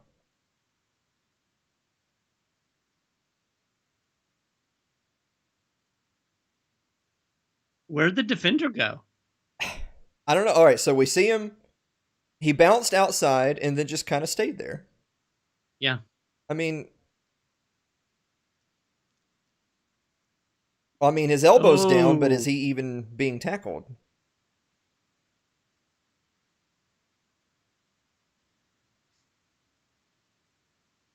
I'm gonna say that stays. I don't think. I'm gonna say that's a touchdown. Yeah, I don't think he was touched. I feel like there might have been some fingers on his feet, but he's already on the line. So, because if you're a corner and you're grabbing the shoe of the receiver, you're probably not in a good position to begin with. No, that's not really where you want to be. The Texans are going to have to figure out a way to make some adjustments. So a lot of that misdirection they were just talking about on the broadcast of clearing the passing lanes where you have people coming across the formation and they sort of get lost in the shuffle and all of a sudden there's a guy breaking free with no defender on him. The way you deal with that is you blow everybody up at the line of scrimmage. But the Texans are all 5 and 10 yards back watching it unfold. Right. So for people that are listening at home, Mike and I are telling you what your team is going to do when they lose to the Kansas City Chiefs this year. I understand wanting to play soft because you don't want to get burnt, right? But Right. I mean, that whole possession was just 6, 10, 12 yards over and over and over and over to wide open guys. I mean, it's 7 points whether or not you get it in 2 plays or 10. You know? Ooh, our win probability now for the Chiefs is up to 84.1%. Oh yeah, please. If they score again, they're going to ask the Texans to just forfeit. So that puts. Why did the 14 go away? It's 7-7 again. Like it was 14-7 when you pulled that up, and it's now 7-7. I don't know. They might have, because here's the broadcast. They might have already announced in the stadium that it was reversed and not a touchdown. But NBC Sports has not deigned to give us coverage yet. So we might have been wrong. They're saying that it was reversed. So how about that? Well, we only got one replay, in all fairness to us. How dare they be fair to us?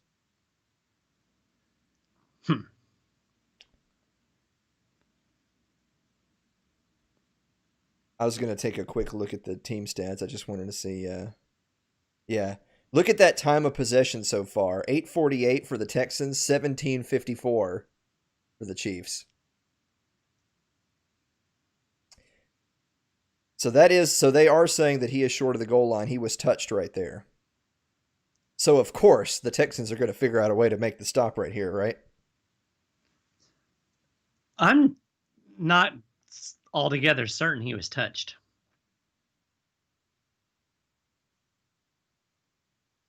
Oh! Wow. So they actually got enough penetration to get the stop. Yeah. That's for the first time today. I think he even lost a little bit. Yeah. I mean, this would be a monumental stop for the Texans, but if you're the Chiefs, it's 4-down territory, right? Who kicks a field goal at the 1-yard line? Most NFL coaches. Yeah, well, Tony Dungy's back there in the studio waiting for halftime, so he was exactly the kind of guy that did that. Yeah. Uh-oh. They're looking a little discombobulated on defense. Oh, they snuffed that out, though. No, I guess not. I guess he got in.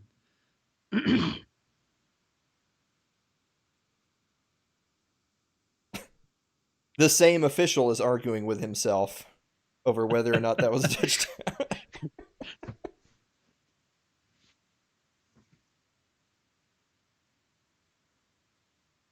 So with a few minutes left in the half, the Chiefs are already over 18 minutes time of possession to the Texans about 8 minutes. So that's a yikes.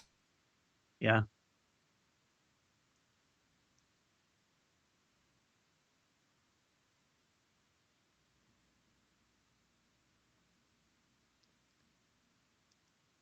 JJ looks like, what the hell? Yeah. This was a lot easier when I was 24. Yeah. I mean, it's not that I really feel too bad for the Texans because that's just part of the game, but there were some years there where the Texans were, if not the class of the AFC South, they were in AFC South contention when they had nothing on offense to speak of, and it was nothing but defensive line and J.J. Watt carrying them to playoff appearances. Yep. And now you have David Johnson, you have Deshaun Watson, but all of those defenders have either moved on or playing their last days. Look, a commercial. I know. It's Gillette.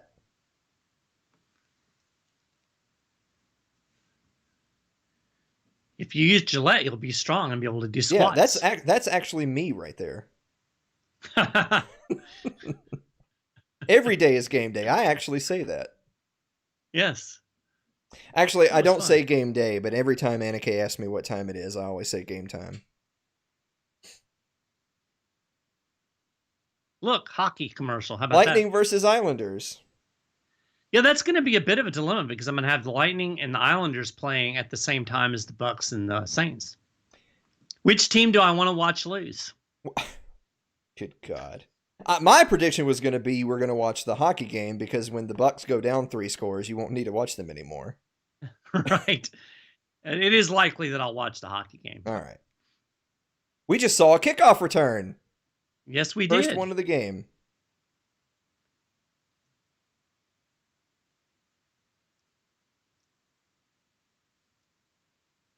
I like the way they try to make everything look like a video game. Yeah. We're not playing Madden? What a ridiculous throw. It's like every Army commercial looks like Call of Duty. I wish I could be running to my left and flick my wrist and a ball go 55 yards. Yes. And I'm doing good to run to my left at this point. and to where I wanted to throw it also, by the way. Right. Yeah. Are they going to hurry up or are they going to the 2-minute warning? It looks like Watson wants them to hurry up, but I don't know if they're going to get it off. Yeah. Nope. Now we get to 2 minutes. Well, it looks to me like the referees decided they were going to the 2-minute warning. Yeah. What the hell? Yeah, we're tired, boys. Wait, hold on a second. They didn't even make an attempt to spot the ball. Wow. I mean, you're seeing what I saw, right? Like, they made no attempt to spot the ball, and the Texans were lined up. No, they... What the hell? No.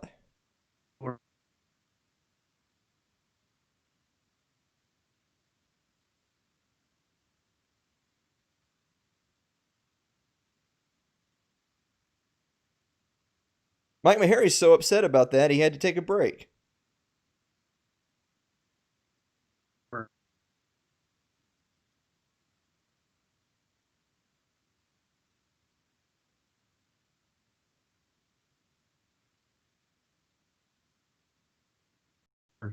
Uh-oh. Well, you're back. I just told everybody at home you were so upset about the referees not spotting the ball, you just quit. I mean, hell, if they don't have to do their job, I don't either. I'm not doing this anymore. I don't know what that was. A regular conversation for us. My wife is watching Netflix in the other room, so we may have some bandwidth issues. Wait, hold on. What is she watching? Is it better than what we're watching? She's been watching this series about Vikings. Huh. About Vikings or like a dramatic series? It's a dramatic series about Vikings with Vikings. Is it the show Vikings or is it the show The Last Kingdom or whatever it's called? I think it might be Vikings, but I don't know. Huh. Why do I have 10 messages on Messenger right now? I don't know. These people know they should be watching football? It's probably all the people messaging me say, "Hey, your show sucks." Right? Yeah, it's all the libertarians letting me know that they're not watching football. I'm not watching football. I'm superior to you. That's what it really comes down to, isn't it? That's the mentality. Because I'm superior to you. Which is untrue. Yeah. I mean, oh well. Uh-oh. I have told you that Mike Tirico insisted he is white, haven't I? You told me something about that, and now I'm afraid you're going to get us banned from Facebook if you continue. Oh, look, Roger Goodell. Goodell's wearing his mask. Yes, he is. All by himself in the corner. I'm not sure how I feel about running on 2nd and short underneath the 2-minute warning. That was ugly. Not a good play and not well executed either. I mean, yeah, typically, sometimes you try to catch the defense sleeping with a draw in a situation like that, but that didn't go anywhere. No. The last thing you want to do is throw here and go incomplete. Hell, Kansas City's going to go into halftime up 21-7. Right? Oof. There you go. They got the first down, but now they're down 30-plus seconds. Right. What the hell are they doing right now? Because I know when I'm already down to Kansas City and my defense is totally gassed, I want to just go into halftime. Right. Apparently, this is the Walmart instant replay.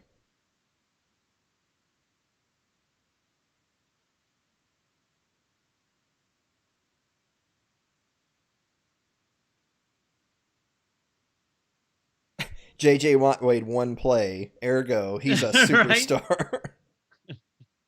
I hate Chris Collinsworth. Yes. They have had consistency on their broadcast, though, unlike Monday Night Football. That was a little bit of a lazy throw. Yeah, into double coverage to boot. Yeah.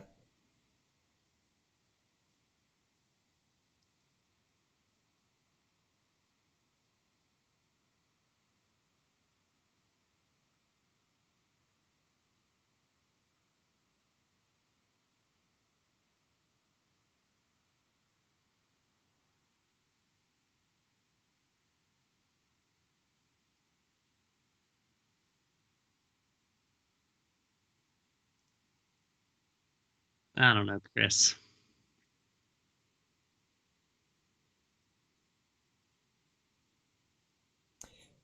I like jump passes.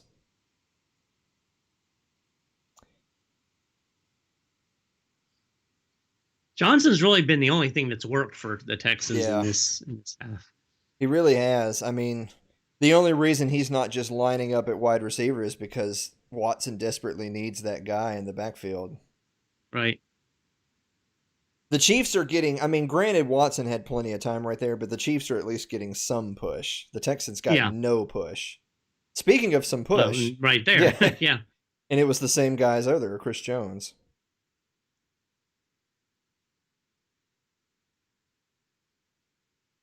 I don't remember the last time. Well, so Mahomes went down for the one early sack, on their second possession. And that was the only time he's even been touched. Oh, let me take that back. J.J. Watt took down Mahomes one time about 7 years after he had already got rid of the ball. Right. Other than that, no. There was that. But hey, J.J. Watt's a superstar. Don't he is. He made a play one time. He did. The Chiefs are bringing a lot more pressure. Oh, that was a nifty little move. Snead popped him pretty good there. I imagine it's kind of hard to be like a 6'4", 250-pound person and just slip underneath someone, but he just pulled it off.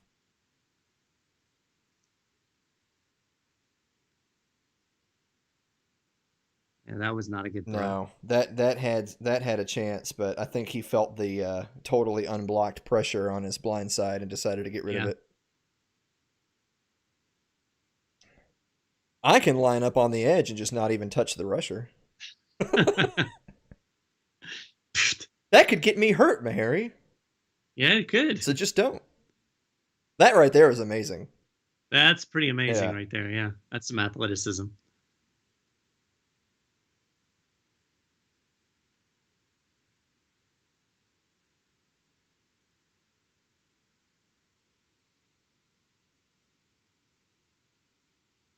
Broke down.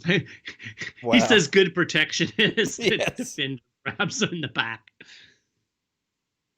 Now it begins to break as 4 defenders are clawing him. Right. Yeah.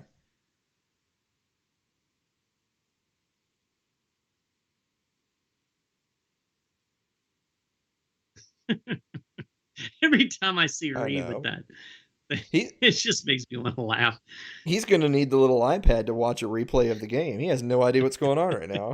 No. It almost amuses me as much as the Sooner Schooner. Ah, the Sooner Schooner.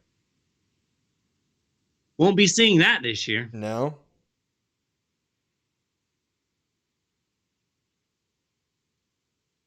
That was also not a good throw. No, it wasn't.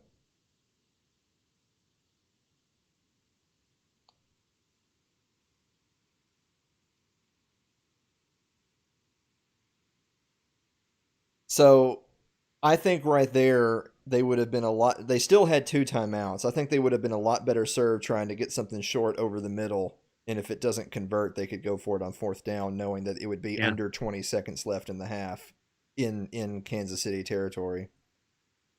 Why is this kicker wearing a quarterback number? I don't know, but they settled for a 51-yard field goal.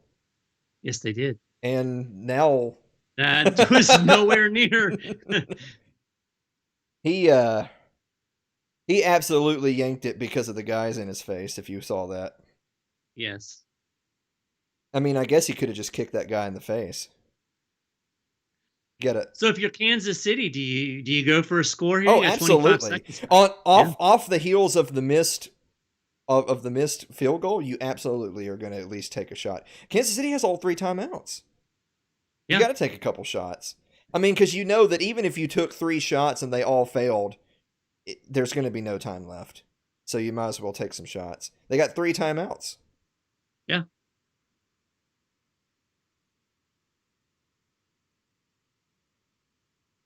Well, he doesn't need his timeouts, apparently. Wow. That wasn't exactly an attractive play to come out with. I think with 3 timeouts, you want to keep things north-south. Yeah, And I mean, you agree. can work the middle of the field right here. There's nothing that says you can't. If you can hit Kelsey around the 50-yard line and him just take a knee, that's perfectly fine. Yeah. By the way, if Kansas City manages to score right here, you can go ahead and write game over. What do you think that will make the ESPN? 127% chance that Kansas City wins. Where's And the there you go. defense That was a good catch right there.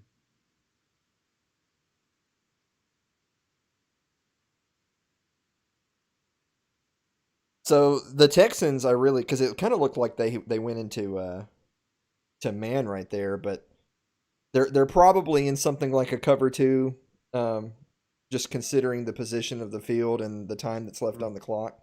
The problem is that they've demonstrated that their zone isn't working. It's too easy for Kansas City to get multiple guys open in wide open soft spots. But they also can't play man because their best cover guys can't stay on the top 2 or 3 receivers for the Chiefs. So they're just sort of so the only answer there is you must pressure Mahomes, and they can't do that either. But if I'm the Texans and you're feeling like we're on the verge of losing control of this game, you got to start pulling out some blitzes. You can't. Yeah. Mahomes can't just wait for a guy to come across the formation 10 yards wide open. Speaking of which. Yeah. Uh-oh. Oh, flag. Uh-oh. Here we go. Got some laundry on the field. Yep. Who's ruined our night? Let's find out. The referee's like, I'm not wearing this damn mask. I know.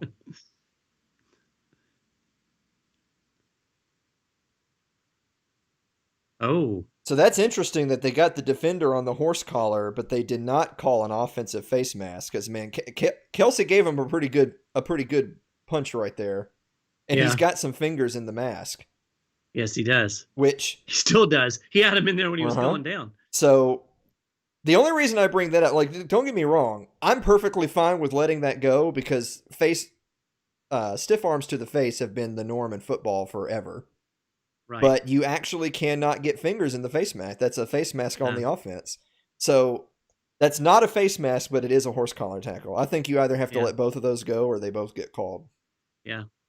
Collinsworth was saying something about that, but I didn't hear what he was. You're welcome. Rambling about. Thank you. Uh-oh. He didn't get both feet in, but either I don't think he but got either both way, feet I in, don't know what the hell was going on in the back of the end zone. I don't either. Another flag. Half of the players on the field were all standing around pointing at each other. That was with the ball still in the air.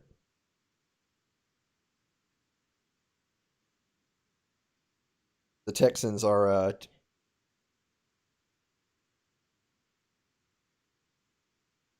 yeah. So do you try to take a shot at the end zone with 4 seconds, or do you just kick the field goal? Looks like they're going to Apparently we kicked the field goal. Yeah.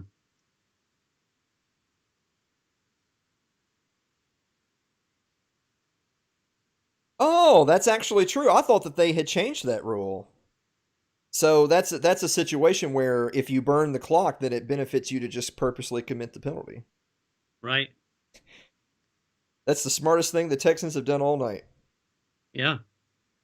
Just hold every Chiefs receiver.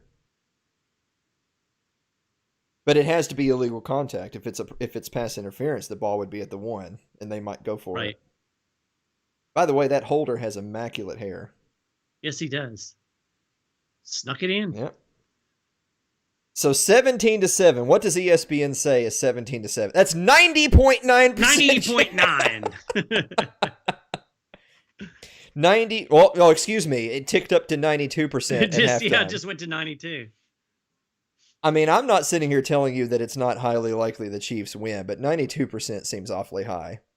Yeah, I mean, you're only talking a 10-point lead. That's 24-point half. You feeling good about that 53.5 under? I still feel pretty good about it. I do too. You know, the game has been cleaner though than I expected. It has. I mean, there's been some things where the receivers and the quarterbacks are clearly off, not on the same page, but not a lot of penalties. Usually, you see a lot of penalties in these early games, with no preseason to boot. I guess we could pretend to be sports commentators and take a quick look at the team stats. Since Let's do that. So the one that I was pointing out right before the end of the half. So with the half in the books, time of possession almost 20 minutes for Kansas City to over 10 for the Texans. That's which that I would kind of expect that stat to be the other way around, because you think of Kansas City as the quick strike. Yeah, so that's.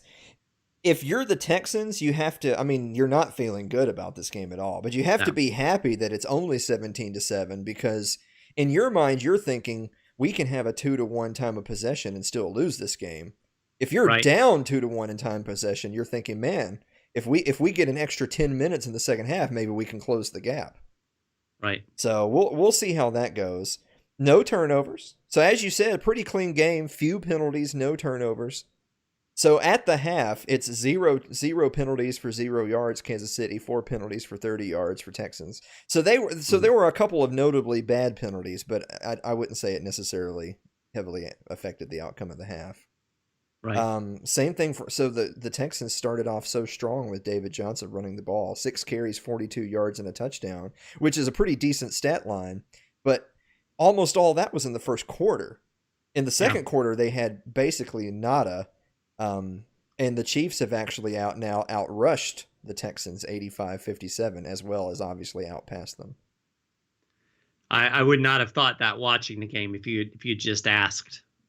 Doesn't seem like the Chiefs have run the ball that much. But each team has 1 sack. The Chiefs got a sack for 8-yard loss. Texans have 1 sack for 4.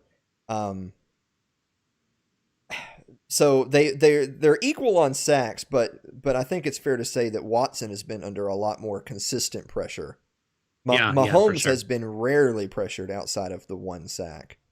I mean, fair enough that Watson and Mahomes don't have enormously different stat lines. The yards per pass are pretty much the same. Of course, Mahomes has more yards right now on a lot more completions and attempts. Right. But they're very similar players. It's just Kansas City is just smoother right now, whereas the Texans defense is rough. But I mean, all in all, if you didn't look at the scores and you just looked at the stats, you would say, other than time of possession, this seems like a close game. Yeah. But going into halftime 17-7, knowing that the Chiefs seem to be operating on all cylinders right now, the Texans are going to have to somehow figure out a way to make some big adjustments on defense at the half. Mahomes cannot be constantly waiting for his back to come across the formation wide open. Right. Clyde Edwards-Helaire. That's how to pronounce the LSU guy's last name. Yes. And yeah, I mean, he had a great. So this is his first half of being in the NFL. He's at 10 carries for 64 yards. It's not bad. That's not a bad start. If you can only run for 6.4 yards a carry, you suck. That's a pretty nice little gig to know that you've got Patrick Mahomes as your Mahomie. So we went over time of possession. So there's the total plays. The Chiefs ran 38 plays to the Texans 26. That's the Texans are in trouble. you want even the score and the yardage notwithstanding, that time of possession and total plays is really bad news for the Texans. And of course, first downs. The Chiefs have 19 first downs to the Texans 8.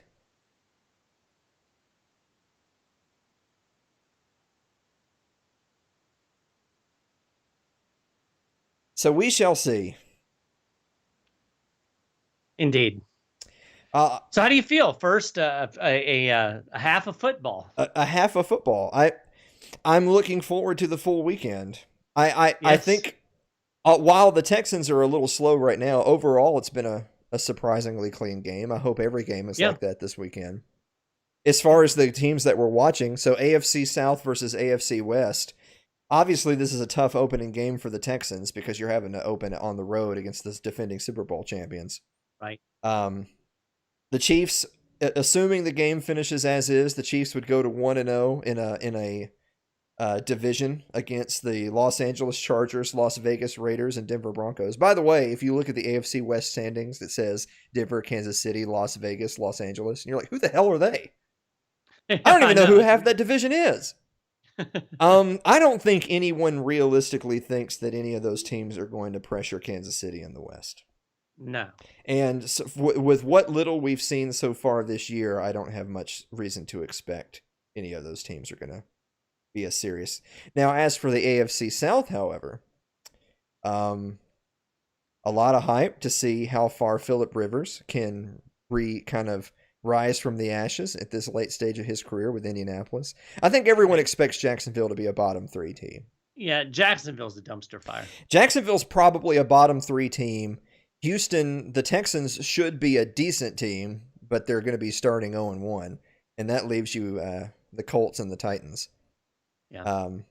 One quick aside about the Titans. Of course, they were a team that was just in the AFC Championship. They're basically bringing back almost everybody.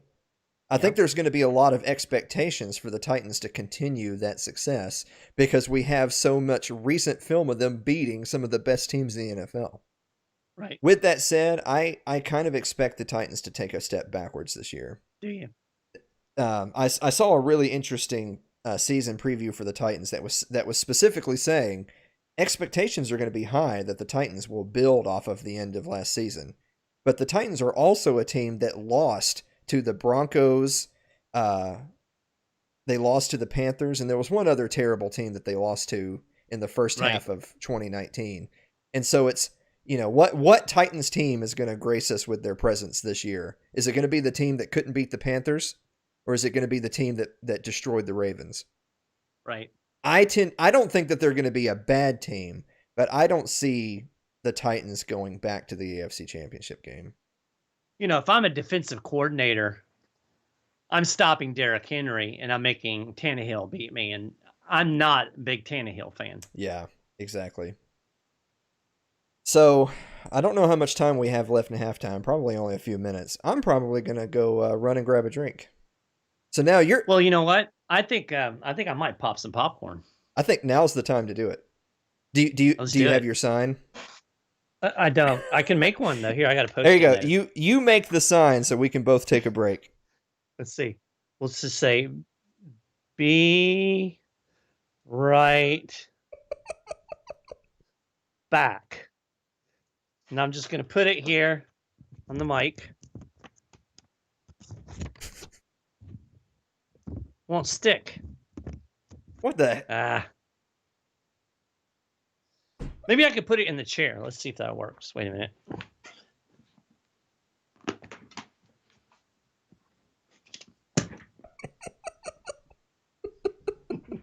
That's it right there. All right, I believe you.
My be right back Post-it note fell off the chair, but I am back.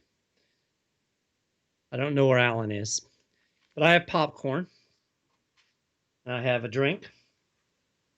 So, just some observations of sports in the COVID era. Don't really notice the small number of fans. I mean, I guess it'll be interesting to see some of these games when there are no fans at all.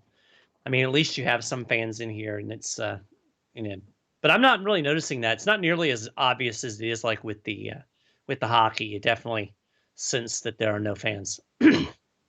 But I'm just glad that there's football, so hopefully they'll be able to keep continuing onward and upward, as they say. What is that gross stuff on the back of Alan's chair?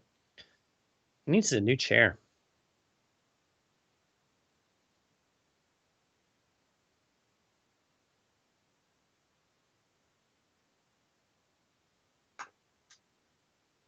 So apparently the game's back on, and I can't see it because the feed's not up. But yeah.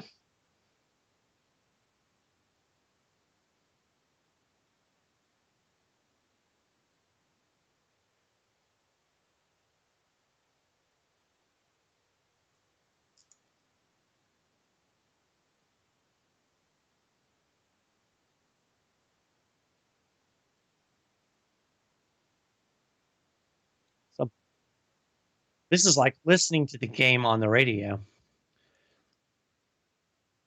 I am impressed with this Allaire kid. It'd be interesting to see how he does as the year progresses. He's not the biggest back in the world, and a lot of times those guys struggle with the physical demands of an NFL season. But right now, the kid looks great, quick, and picking up some good yardage.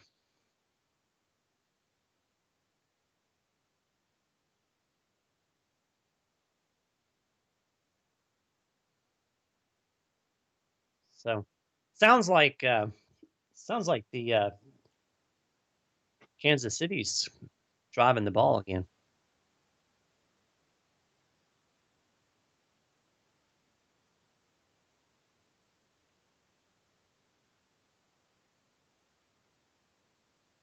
Nothing like football and popcorn.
So Alan is apparently in the kitchen with his fiance while we're doing the solo show.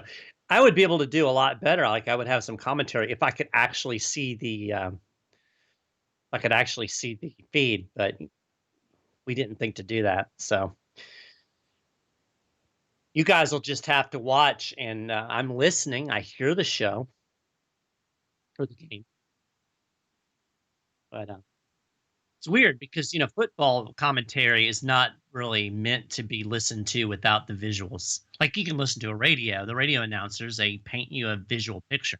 I get no visual picture here, but I can still see in my mind's eye Andy Reid with his fogged up visor. In fact, this is kind of what Andy Reid must feel like. He's hearing the game, but he's not really seeing the game. Anyway.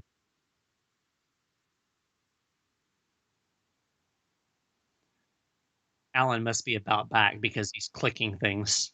Oh, look, I can watch the football game again. So, yeah, Kansas City's putting together another nice little drive. We're down on what, the 30-yard line?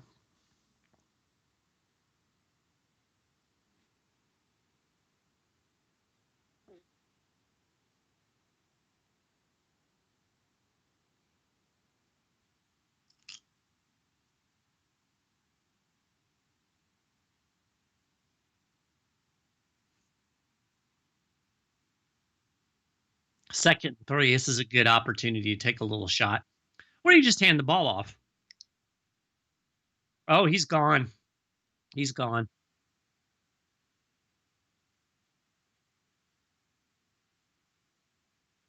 That kid is fast.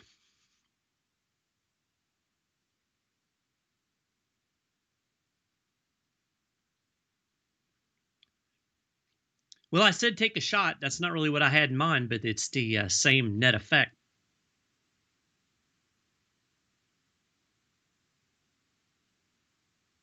It's a missed tackle there in the middle. And once he got past that first wave, nobody was catching him. He is fast. Right there, missed tackle.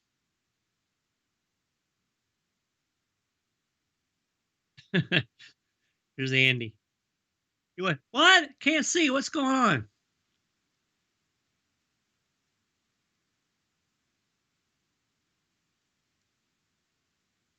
Right down the middle. Well, I don't know what the percentage is now, but it's not looking good for the Texans. Yeah, this kid's a nice looking back. That's a nice weapon to put in there with Mahomes. So now we're at commercial break. I don't really know what to say, so I'm just going to eat popcorn. Y'all can watch me eat popcorn. Don't be jealous. Oh, look, Alan's back.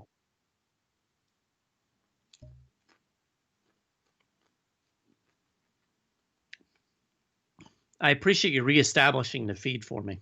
You're welcome. Allaire just made a heck of a nice little run.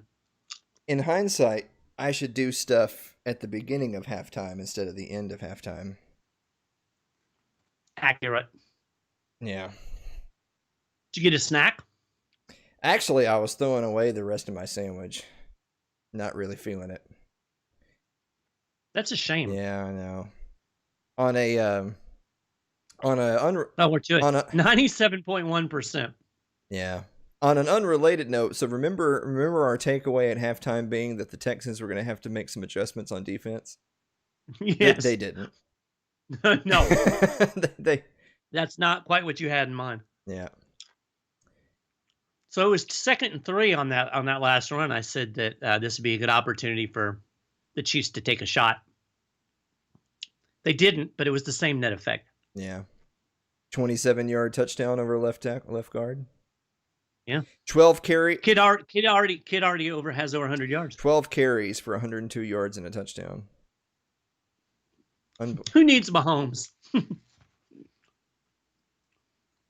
Unbelievable. Well, it's just like I said, it's so weird it's not weird to see the Kansas City have this kind of success on offense. What's weird is to see a Texans defense literally right up the gut just getting gashed. Mm-hmm. They have absolutely nothing for Kansas City's line. And that's a Kansas City offensive line that struggled many times throughout their Super Bowl season. And yet the Texas front seven, which was the strength of that team for years, is just getting bullied. Yeah, they're getting pushed around for sure. How about that game? Cowboys and Rams. First Sunday night football of the year. I know you're surprised to know it's the Cowboys. How about that? America's team. America's team. I actually have a weird feeling Dallas will lose, and it's just going to begin another year of mediocrity. You sound like a Bucs fan. I've spent too much time hanging around you. Well, I mean, in my defense, it's because if you're just going purely by rosters, Dallas should win way more often than it loses over the last probably 5 or 6 years, and yet they have True. what, half of those years they go to the playoffs. Usually they're one and done, and in some of those seasons they have multiple, just completely uninspiring losses against mediocre teams. But it's a new era, Coach McCarthy, so we'll see. You know, that Rams logo is very LA. Really? I think like it's I don't want to hijack this game until, it's completely over, which it will be completely over if Kansas City scores again. But Dallas faithful are about to find out if it was a coaching problem or if it was more deep institutional issues with the Cowboys, because McCarthy has a Super Bowl pedigree.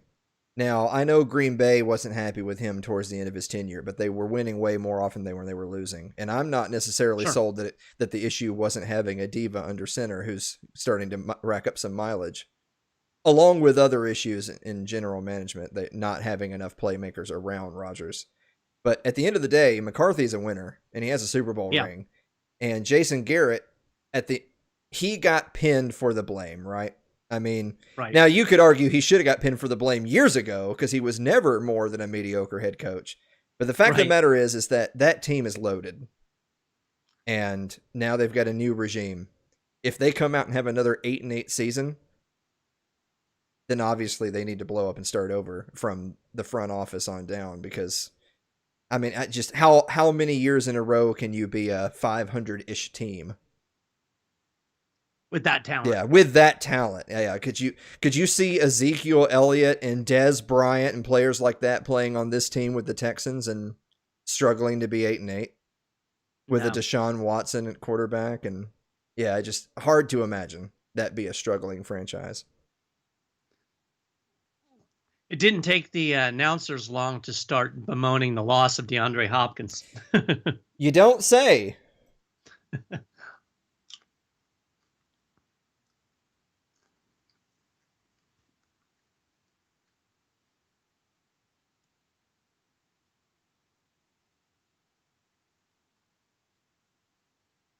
And while we've gone on record saying that was an abysmal move to get to lose DeAndre Hopkins, but DeAndre Hopkins wouldn't have prevented Kansas City from racking up the score. That's true.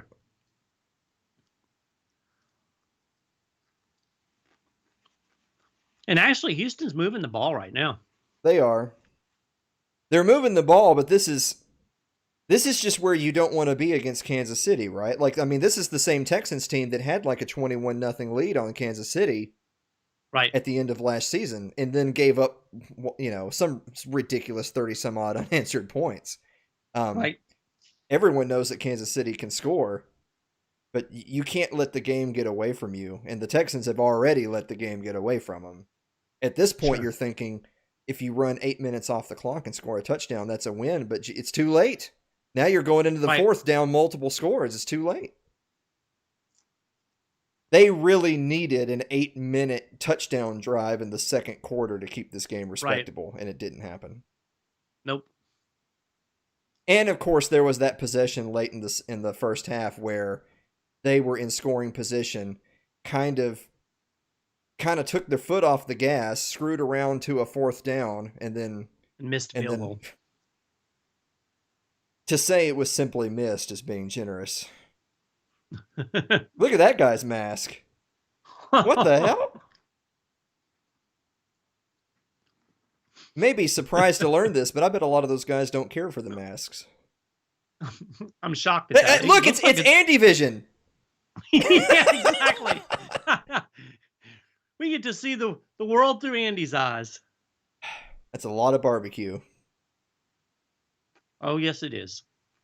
That must be what foggins up the visor. 2, 1. This is a big play, and Good. This is what I remember Watson doing a lot of last year. Yeah. He seems displeased with the effort that the rest of his teammates are giving. Yes.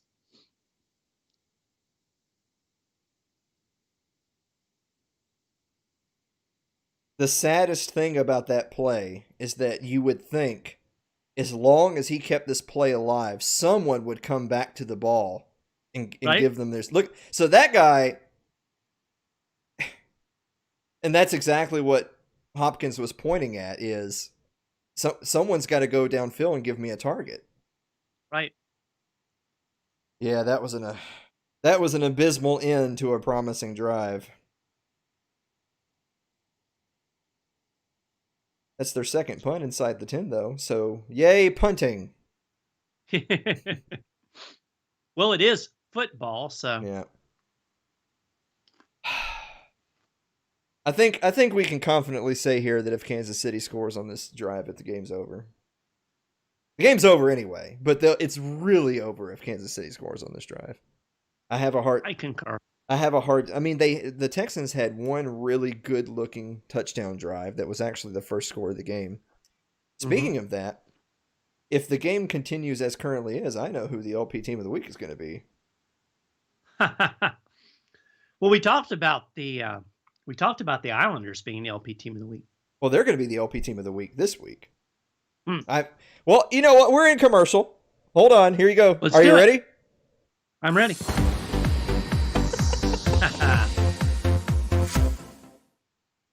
The New York Islanders are the LP team of the week, Mike Maharrey, and you know full well why. I think you can probably describe it better than me. There was a bit of a yikes in game one, a more competitive game too, but of course, as our fans know, the LP team of the week is always the team who comes out swinging and then falls just a little short. What's happened to the Islanders? So the Islanders came out yesterday, after getting shellacked 8-2. They came out in the second game, played better, did what was expected, came out hard, scored a goal within the first 2 minutes of the game, and then lost in overtime. Yeah. Not only that, they had a 5-minute power play that they failed to score on. They had 35 seconds of a 5-on-3 power play that they failed to score on, and gave up the winning goal with 8 seconds left. So that's really LP-ish. Yikes. Yeah. Do you think that series is over if the Lightning win game 3? Yeah, probably. I'm ever the pessimist. I am a little concerned if Point is out. Mm-hmm. But well, considering how ESPN likes to give a percentage chance of a team winning or losing, what's the percentage chance the Lightning win the series right now? I'd give it about a 60%. It's only a little north of 50%, up 2 games to 0. Ever the pessimist I am. You know what? That's okay.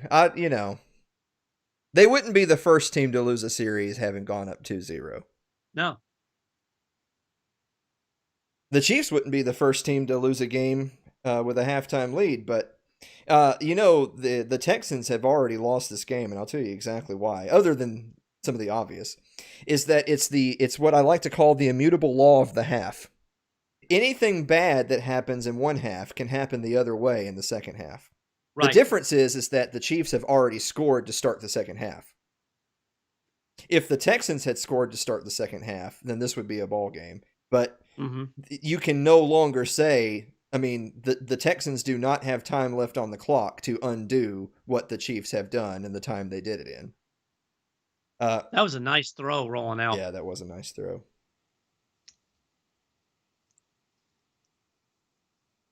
Uh-oh. Highest average salaries, $45 million. If they would have told us in advance of these graphics, we could have put you and me up there. Why the hell is Jared Goff making $33.5 million? I don't know. I'm surprised to see Roethlisberger in that. Company. His career is all but over, but I'm not surprised to see that he makes that money from the contract he had most recently signed. But Goff, recently signed a contract making that much money, probably off the heels of the of the Rams' one Super Bowl appearance. Yeah. But Goff wasn't the one that led them to that Super Bowl, and he's been below average ever since. Yeah. He was not good last year at all. No.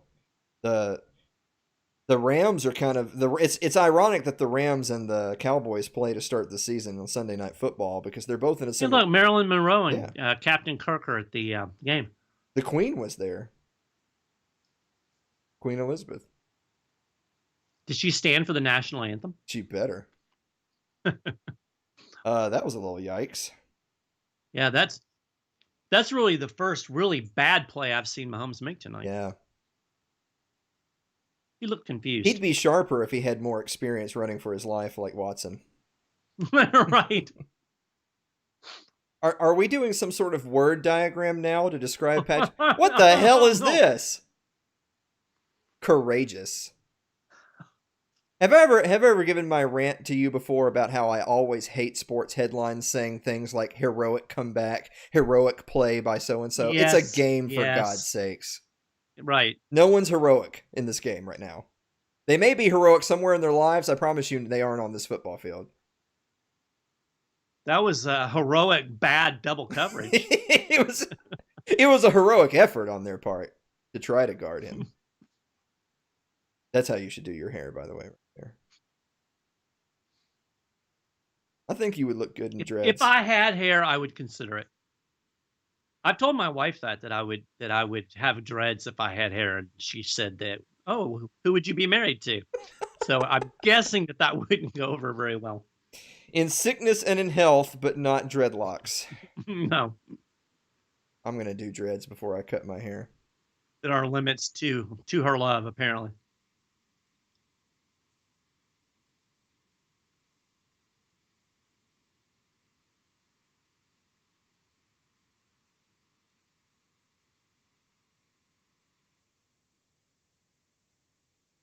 You know, it's always weird to me to look, to see sports events from like last year and to see crowds and people not wearing masks. Yeah. Kind of makes me sad for the old days. The old days of 7 months ago.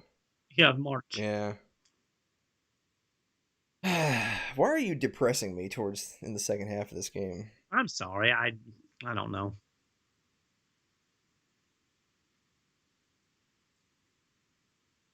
I'm enjoying this popcorn, though. We have some people showing up in the chat saying things like, oh, yeah? Why are we the only ones watching? The answer probably is because too many of our audience are neckbeards that don't watch football. Andy Reid's not watching either. I could go for some more Andy Vision myself. Oh. It's a good stick, though. That was a good open field tackle there. As a good open field tackle, but they needed that tackle because Kansas City really read that. The Texans brought pressure on the left side, and of course that's exactly where the dump off goes, is over the top of the pressure on the left side. Mm-hmm. They read it, but they weren't able to make the play in the open field. What is the deal with these guys' hair? I guess long hair's coming back. I mean, I have pretty long hair, but I don't have the Fabio like some of these guys. Your hair's too curly to do the Fabio, though. Yeah, I know. What a punt. Mm-hmm. Go puncher. Yeah. Even when Kansas City fails, they succeed. I like the way they have the Pepsi stuck right there in the middle of the little fan montage. So what's our percentage right now? Let's go check the percentage. 98.8%. Oh! I mean, with a little more than a whole quarter left to play, that still seems high, even though obviously I think Kansas City's going to win. Mm-hmm. I wouldn't say 98.8%. No. Nor would I. Because now, granted, they're rounding to the decimal point there, but I mean, don't you theoretically put 99% even no matter how bad the score is because it's theoretically possible? So you're saying that they're only a couple of decimal points away from this basically being 90-0. That seems. Yeah, it's a little much. With that said, I know that our fans at home can't see it, but if you look at the scoring summary, this has LP Team of the Week written all over it. Yes, it does. That is classic LP Team of the Week trajectory right there. You know what? I think for this special live episode of the show during this game, we should both pick a player from this game for our in memoriam. Even though Kansas City wins, mine's going to be that one lineman that hurt his elbow in the first quarter. I'm going to figure out who that was, and he's going to be my in memoriam. I'll feel bad if he's actually out for the year or something. Since we got a random pause of the action, just taking a look at some of the games this weekend, Jets and Buffalo has no one cares written all over it. Right. On the other side of that division, you have Miami, New England. That might actually be an interesting game because I think a lot of people think Miami finished last season surprisingly strong, and with a win over New England, by the way. And New England, This is a new era. This is the post Brady era, so that might actually be an interesting game. Fitzmagic getting a start in that one over Tua. Yep.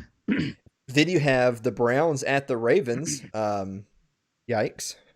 Yeah. You have Indianapolis at Jacksonville. That's only an interesting game in so much as if it's competitive, then the Colts are going nowhere. Whereas if the Colts win easily, then at least the Rivers regime goes to week 2. We'll pick up some of the more of those games after the next break. So I think this is pretty much the possession that ends the game right here. If the Texans can't narrow the gap, it's over.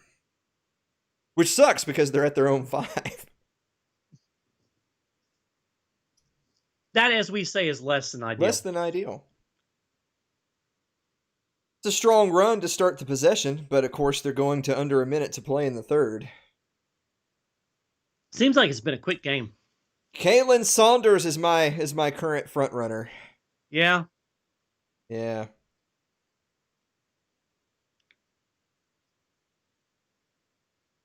That's a lot of outs for week 1. Yeah, it is. That's unfortunate.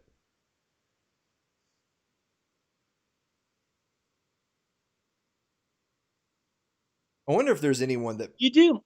It's been interesting in Major League Baseball. You had a big rash of pitching injuries. Mm-hmm.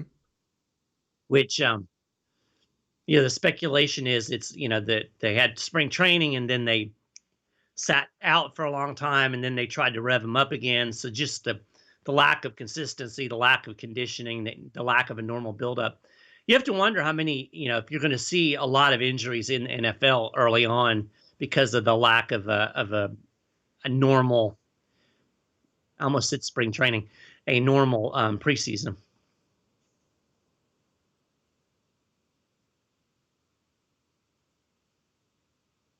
That was an incredible lack of urgency for a team down 24/7. For sure. I mean, let's say hypothetically the Texans put a couple of scores on in the fourth quarter. If they went on to lose by 1 score, you'll look back at here and say, we just threw away a play. Yep. Well, with that said, let's go back and look at some of the more of the games coming up this weekend. So Philadelphia versus Washington Potomac Drainage Basin Indigenous Persons. So Philly is a team that I think a lot of people are flying under the radar right now. This is a team that won a Super Bowl a couple of years ago, and most of the pieces of a Super Bowl team are back. Last year, they had the injuries. Really had a lot of injury bugs the last couple of seasons, and were really never quite able to get up to 100% since their Super Bowl run, though they still have been in the playoffs more often than not under the current regime. With everybody coming back at 100%, I think a lot of people are heavily overlooking the Eagles, which is bad news for football team because they're about to start their season with a loss. Mm-hmm. The next game is another interesting one. So Bears at Lions. So a lot of people have the Lions as their sexy underdog pick to win the NFC North. Do you think there's anything to that? It's the Lions, man. Well, The week one, it's one of those things where it's only week one, but it's only a 16-game season and it's a divisional game. If the Lions are everyone's sexy pick to win the North, then they're going to have to open the season with a win at home in their division. If they lose week one at home against the Bears, then I think that hype train's already derailed. Yeah, for sure. Reminds me of the Browns a couple of years ago. Right. Green Bay at Minnesota. So that's the other end of that division. Same thing there. Green Bay Green Bay has got the winning pedigree over the last several seasons, but I think a lot of people are feeling like this might not be Green Bay's year, that they've been living on borrowed time a little bit. Now, there is a lot of talk that Rodgers is genuinely 100% healthy for the first time in several years coming into this season. So it kind of comes down to, do you think that the Packers have it in them to make another solid run before Rodgers is done? Looks like we're about to come back from commercial break, so hold that thought. Yeah. On the other side of that token, by the way, since I'm waiting for, I thought I was waiting for the coverage here. We've got the spinny circle.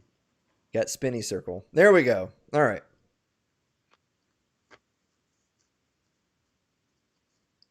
Now, that was a solid play over the middle for good yardage, which is the kind of play they've needed for the last quarter of the game. Right. But what do I know? Well, sense of urgency getting back up to the line of scrimmage, too.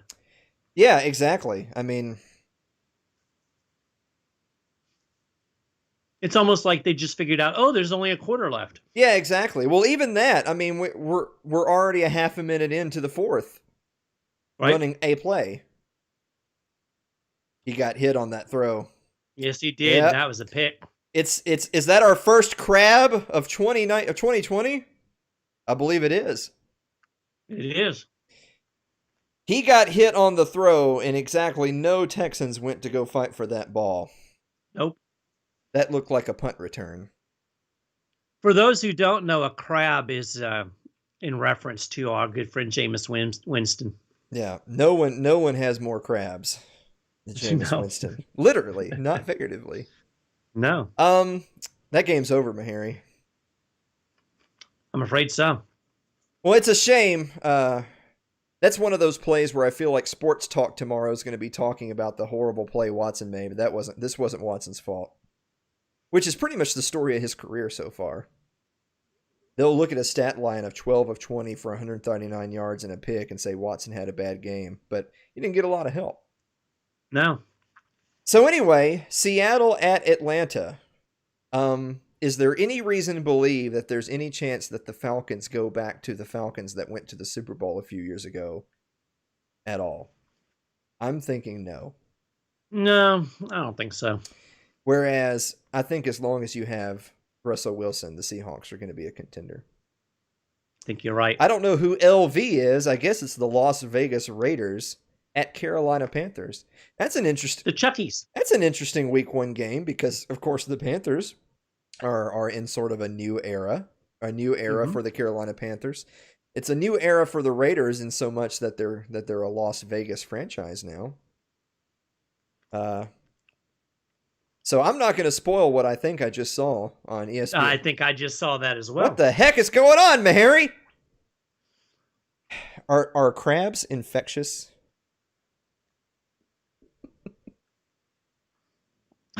Yes. I was about to say I do enjoy a big pot of crabs, but I don't think that's the kind of crabs we're talking about here. I'm starting to have doubts that NBC's stream here is starting to have problems. Thing is I know it's not my internet because I'm talking to Mike Maharrey. That's true, and I'm talking to Alan Mosley. Yeah, so it can't be us. It must be NBC. Oh, here we go. We're just way behind. How did we get so far behind? I don't know. So for those that are watching at home,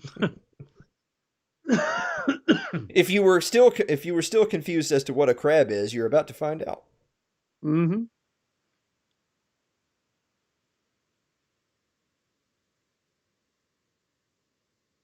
Well, that wasn't it. No, that wasn't it at all. I tell you what, that was a heck of a pickup for the Chiefs. Yeah. What a shame that you only won the Super Bowl last year, then got a great first round pick. Right? And what's more, another offensive weapon for the Chiefs. Yes. You could argue that that's not the pick they needed, but here we are.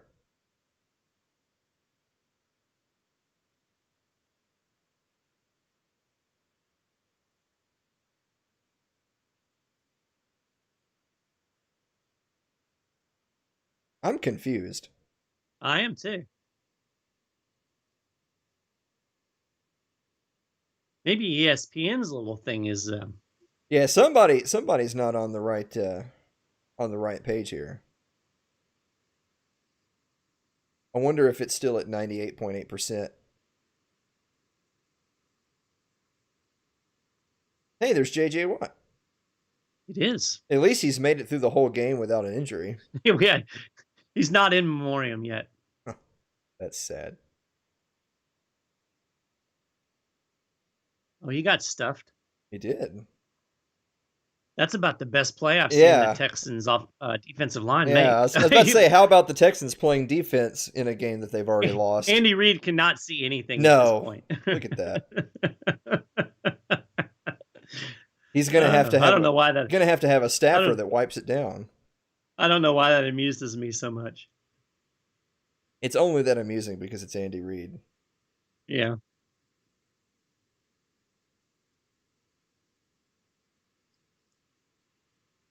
Well, I'm afraid to pull back up the thing. I know, that's strange. I just wanted to see the last few games of the opening weekend. Is this a commercial? Oh, never mind. Almost. Here we were worried that the beginning of the season would be ugly, but it was NBC, not the teams. Which really, should that be shocking at all? Not really. No, not really. Who are the Monday Night Football people this year? I forget who it was. I don't remember. I know it's not Booger. Not Booger. Witten's not in the booth anymore. No. Should be us. I can't believe people would say this is not more entertaining. No, this is definitely more entertaining. We're obviously way behind. Yeah, dude, I don't know, man. It's best to just ignore all that. Yeah. So Chargers at Bengals. So that's the Chargers in the post Rivers era versus the Bengals in the Burrows era. I'll be interested. I definitely think that Burrows has the talent level to play in the NFL, but I don't know if he's such a transcendent talent that he's going to be a barn burner in his first year. Well, and given the fact with the limited training camps and whatnot, I mean, you're putting a rookie in. Yeah. That's a at the quarterback position, that's a tough row to hoe. And he plays for the Bengals. and that. Then you have Arizona at San Francisco. I think that might actually be a good game. I think most people are going to expect San Francisco to be on the warpath. There's been many teams come up short in a Super Bowl run, come back the next year, guns blazing. However, Kyler Murray had a pretty good rookie season, and now they have DeAndre Hopkins. Yeah. That's a tough defense to go up against in game one, though. Last two games, Tampa Bay at not last two. Tampa Bay at New Orleans. Yeah. Will the beginning of the Brady era in Tampa Bay be a successful one, or will they have a rough start to the season because they new offensive system for Brady, a lot of players having never played with each other before, starting the season on the road at New Orleans, who's probably the favorite to win the division? I think New Orleans will win that game. I think it's going to be more. There's the pick. Are we really that far behind the actual game?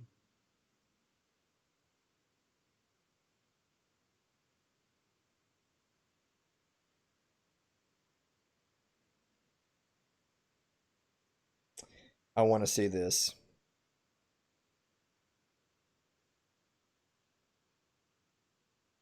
the first even remotely decent stop, I want to see how bad the interference was.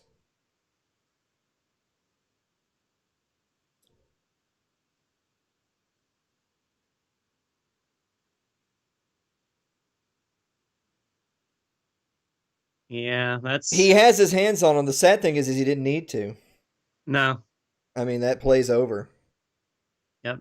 But he had his hand wrapped all the way around Yeah. his torso. Those linebackers are playing pretty far back from the 1 yard line.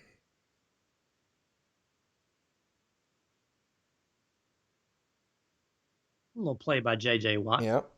I'm kind of surprised that Kansas City tries so hard to run it right there between the tackles when you know you have a smaller speedster back and you know that you've had your way with the defense on the edges, but you try to run it up the gut right into J.J. Watt. Yeah. Pitch it outside and let him run it in. And but I was getting ready to say about the Bucs. I think the game will be competitive, but I don't see them winning in New Orleans. Well, I don't mean to make it sound like it's a game that necessarily is a big quarterback duel.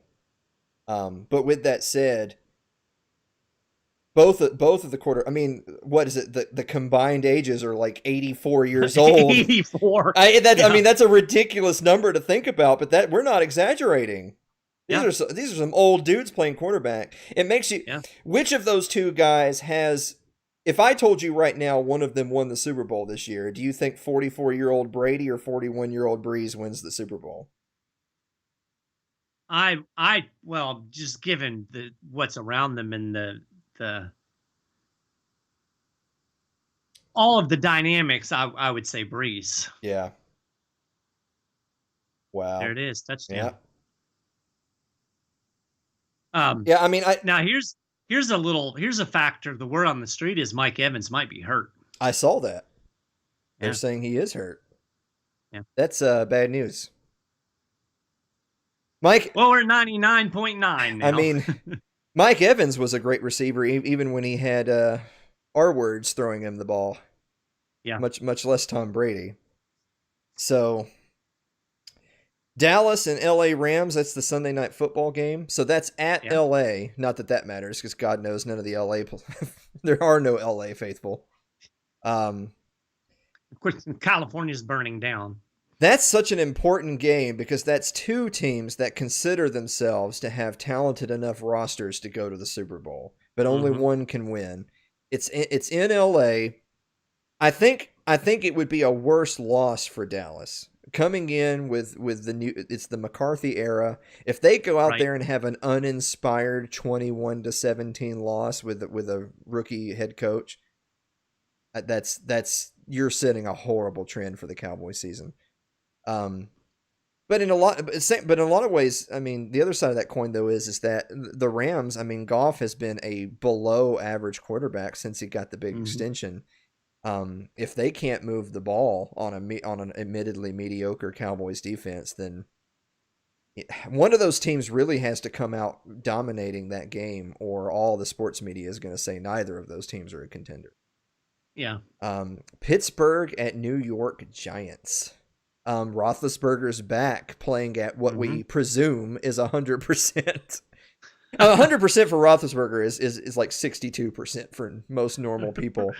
Right. So that's another guy who obviously is in the twilight of his career and obviously has been hurt a lot by injuries. But when Roethlisberger was near healthy, even late in his career, he was still putting up good numbers. Yeah. And in the Giants, I think people will want to see their young quarterback Jones take the next step, but the Giants, man, are just a dumpster fire. Yeah. They've got a promising sophomore quarterback, and they still have Saquon Barkley, who's coming back from injury. By the way, you want to talk about when healthy? Saquon Barkley may be one of the best players in the NFL when healthy. Yeah. He may be the best player in the NFL, but the Giants are an absolute dumpster fire. Yeah, I think Jones is a prime candidate for the old sophomore slump. So we have two Monday night games. That's the first one. The last Monday night game, so the last game of the opening weekend, is Tennessee Titans at Denver Broncos. So the Broncos won this matchup last year, despite where those teams ended up. Denver coming into the season, hoping that 16 games with Drew Lock under center is going to make the difference. But it looks like Von Miller might be out for the year. Oh, So that was the big news this past week. Towards the end of practice, Von Miller had an ankle. They were still waiting on word, but it looks like it's serious. At the very least, out for some time. At the worst, out for the year. So that game, that's a yikes. Is Denver starting their season at home under the Lock era, expecting a win, or are the Tennessee Titans going to be the team we saw at the end of the year versus the beginning of the year? Are you asking? I mean, I'm kind of asking. I guess the real question is, Derrick Henry, 150 yards. Yes, more or less? I don't know. Like I said, I think defenses are going to key on him. Now, that doesn't necessarily mean you can stop him, right? Yeah. But they're going to make Tannehill win the games for him. Yeah. So, just to do a quick recap, since we're getting towards the end of this game, the point spread was Kansas City minus 9.5. So if you took Kansas City at negative 9.5, you're a big winner. Yeah. You're a big winner. 9.5 wasn't anywhere near enough to give the Texans a hope and a prayer in this game. The over-under, 53.5. We're only at 38, Maharrey. I know. So if you... although I could see, that the way Kansas City is scoring points here.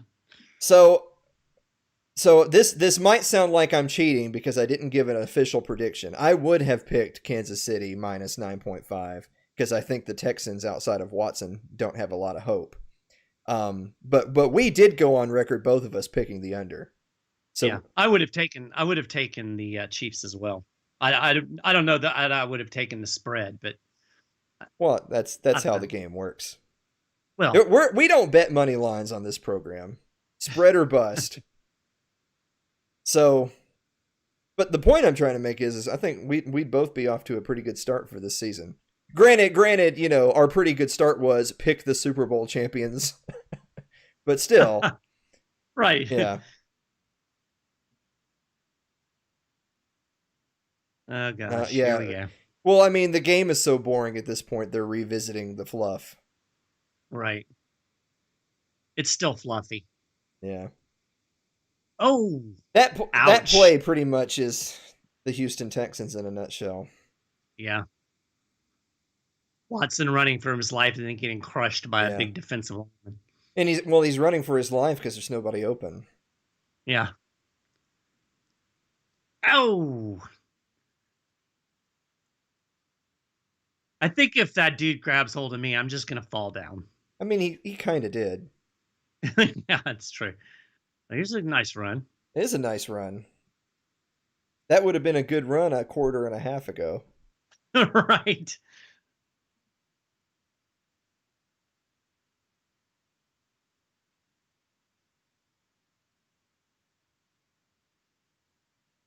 Well, thanks there, Chris.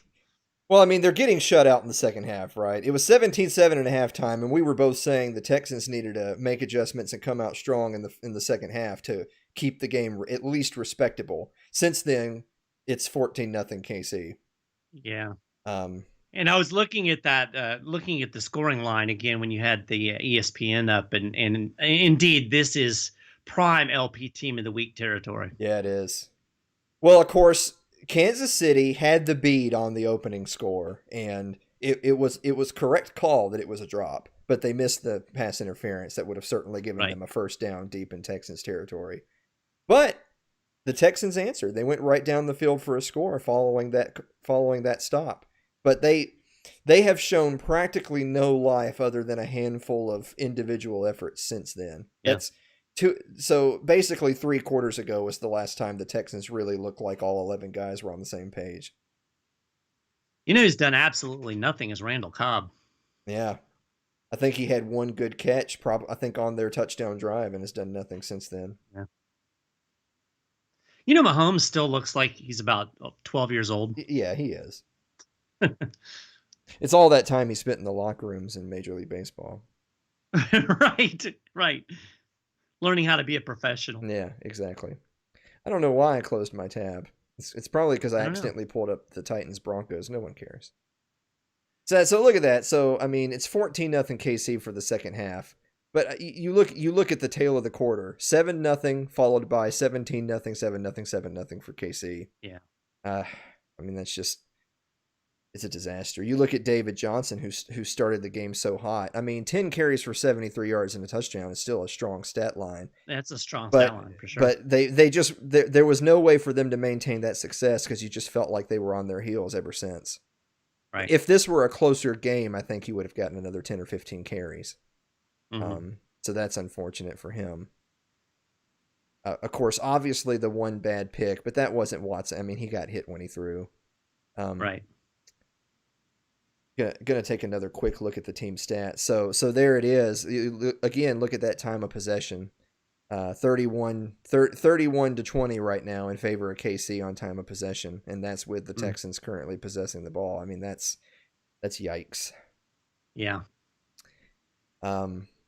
And it's just across the board. Kansas City has they've obviously outpassed, but they've also outrushed. Right. Far less penalties, no turnovers.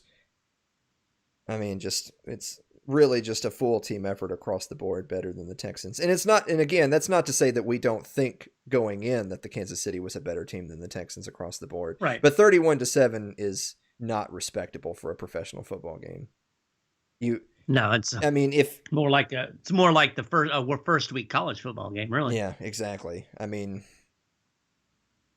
this was a measuring stick game for both of these teams, as they say, and the Texans are now going to be rolling into conference play saying, well, we definitely can't compete with the best teams in the NFL.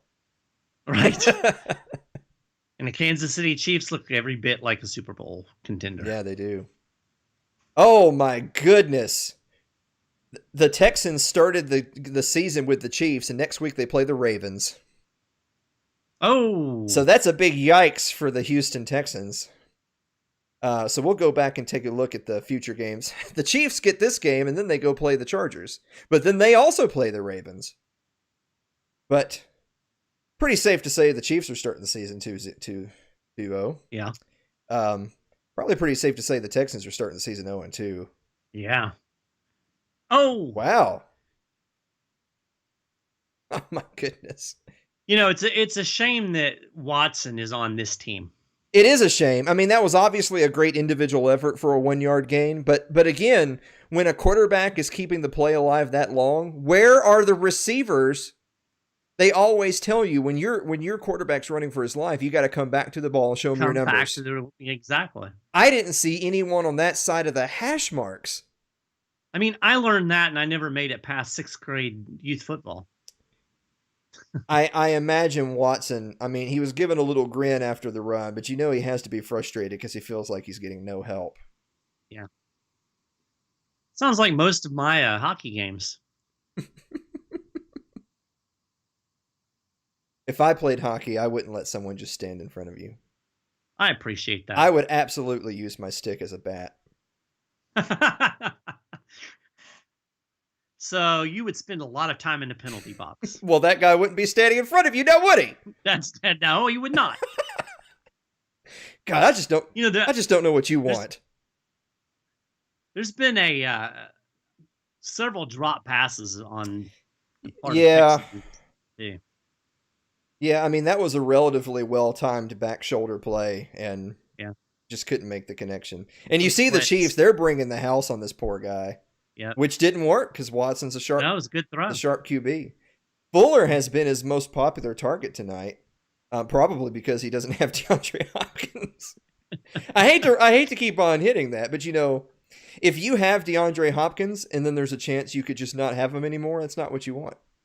No. Look at Johnson picking up 2 blitzers. Did you see that? That was a good throw under pressure. It was a good throw, and the running back picked up 2 guys. Yeah. What a play. I mean, I think it's fair to say that David Johnson's still giving 100%. Oh, yeah.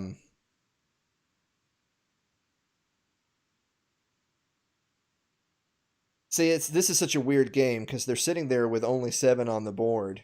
I don't think the Chiefs necessarily are patting themselves on the back saying we're a number 1 defense right here. I think it's more that they just brought more, whereas the Texans defense... I mean, after the first quarter, they not only fell apart, but made absolutely no adjustments whatsoever. What a throw. Touchdown. There you go.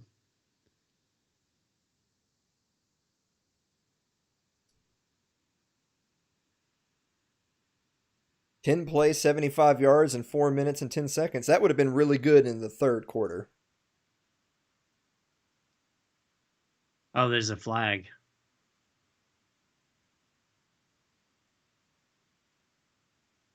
Oh. That's more than sure a little did. bit early. Yeah, that's a lot early. In motion. Shut up, Chris. They didn't call a flag on that, and now they're going for a 2-point conversion. What the hell? Huh. Mike, that's official. Adventures in officiating. Officiating. Well, when it's... I thought they threw the flag.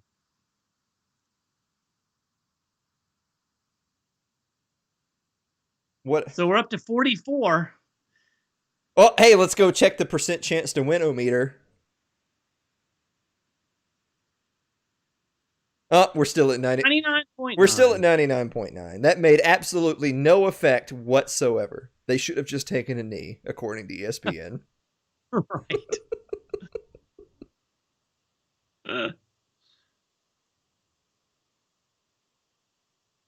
Well, now you know what I'm going to say next, don't you? No. You remember what I said happens if you kick off when you don't have, if you have no balls. Oh, that's right. I know that they will not kick an onside kick here. But I'm just simply saying out loud, if you're trying to win the football game, shouldn't you kick an onside kick right here? Whoa, I lost my earpiece. Yes, the answer to that is yes. There's only 7:15 left in the game. Let's say you kick deep, you get a quick stop. It only takes, say, a minute and a half, and you get the ball back. That still puts you under 5 to play, or 5 and some change to play, still needing, 16 points. Right. So, 18 points. So again, I don't see a scenario where even if you get 3 and outs, you're getting that many scoring possessions with that little time left to play. Right. And they're already down a timeout. So it's not like you have your full retinue of timeouts. If the Chiefs literally did nothing but hand off up the middle and go 3 and out, they would still run enough clock to end this game. So you have to kick an onside kick. And of course that brings up the age-old conversation. If you're gonna kick an onside kick to stay in this game, you should do it now as opposed to wait until there's a minute left. Right. Because if you don't get it now, you're not going to win. I'm gonna bet that they don't do an onside. So you're betting you're betting forfeit is basically what I'm going. Yes, I'm going forfeit. That is one of the things that I'll never forgive coaches for, and it just goes to show that in the NFL coaching world, a lot of thought is put into how you look rather than how you perform. Yeah. Because if you kick an onside kick and they lose by 50, everyone would say, how stupid is that? But again, otherwise you've effectively forfeited. NBC is trying to black something out. Yes.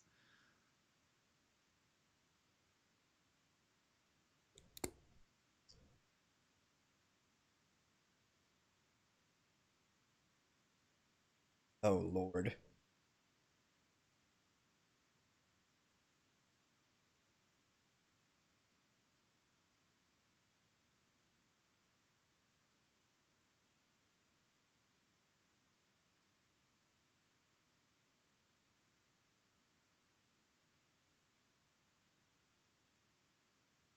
There's a word I can't say on this broadcast to describe him.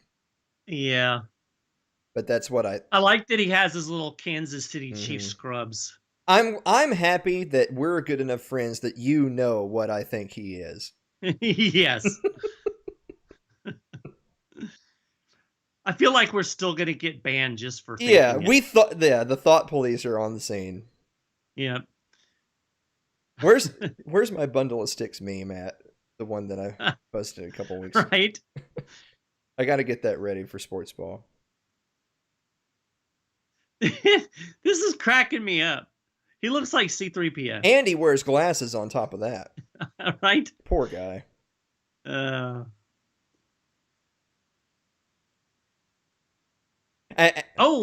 As I say, poor guy to the multi-million-dollar Super Bowl winning head coach. Super Bowl winning coach. Poor guy. Isn't it great that what we've learned in week 1 is that Kansas City has more offensive weapons than the Super Bowl winning team did? Look at this. All I know is that the Texans defense looked bad to me, but if we find out later this year that the Texans defense is actually good, then I think the Chiefs are going to be a good team. Yeah. I know a lot of people have said that it's very difficult to repeat, but if a team was going to repeat, the Chiefs are there. I mean, they're basically bringing everybody back, and on this shortened season, you would oh my word. Oh, nice hit. Oh my word. Do you ever watch that looks like football right Yeah, I there. know. I was just about to say, do you watch plays like that nowadays and hold on to your seat because you expect a flag? Oh yeah, I always expect the flag. Yeah. That's a shame. Illegal hitting. Mm-hmm. Illegal use of football. Yeah, exactly. But we get a look at the hair again, though. Look at that. It's a shame that it's raining. It's really cramping him. Yeah. Well, they did get a quick stop. I'll give them that, but they're still in a position where if they have a drive and score a touchdown exactly like their last drive, they're going to be under a minute to play. Yeah. Nice that little was a big whiff on the. Oh, I was going to say a nice little run, but instead it was a bad little whiff. Yeah. So this guy's obviously onto something with his mouthpiece. I don't think that right there is social distancing. It's definitely not. Now remember, they had a ban on post-game handshakes and jersey swaps and all that, even though they broke the ban in the pregame. Maybe it's legal to do in the pregame, but not the postgame. Yeah, because the Rona knows. It does. The Rona knows. That should be a segment for next week. The Rona knows. We're still at 99.9%. Nobody's jumped on the Texans bandwagon. No. I mean, part of me actually does kind of hope they get a quick strike touchdown here just to see if it moves. Yeah, but then you're getting close to messing with our over under. So that is true. I don't know, man. The over under is looking pretty good. Yeah. Well, if they scored again, you'd be messing with the point spread Kansas City 9.5 too. So that's true. It would be typical sad gambler to be the gambler that says, I get to start my season off with 2 easy picks and then watch the Texans come back and come back and lose, lose by 1 possession with the game being about a 60-point game. Right. Yeah. Wouldn't be Of course, I have learned from reading the Alan Mosley Sunken Cost Money Pit that you don't really gamble the first week of the season. I've told people many a time, I never make serious picks the first 2 to 3 weeks of the season because I don't care what you think you don't know how the season's going to shape up. Yep. See, I knew this. Mm-hmm. I have learned from the master. We can say simultaneously on this broadcast that you both never bet in the first few weeks and you were stupid if you didn't pick Kansas City and the under.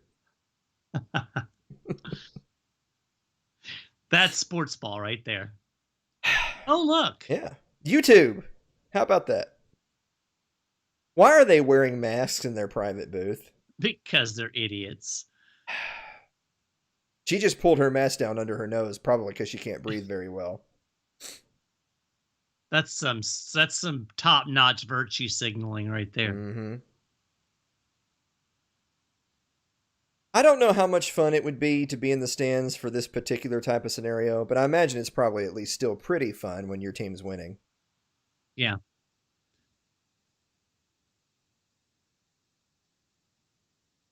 Under 5.5 to play. Can the Texans put another score on the board?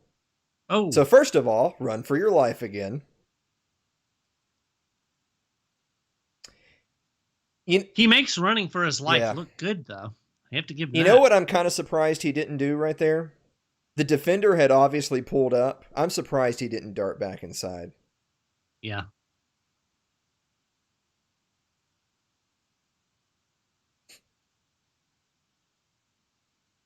If he had managed to go back inside and make one guy miss, he could have scored a touchdown. Yeah. Of course, he also could have been destroyed. Yeah, it's true. So there's Fuller again. Oh, he caught that. Yeah.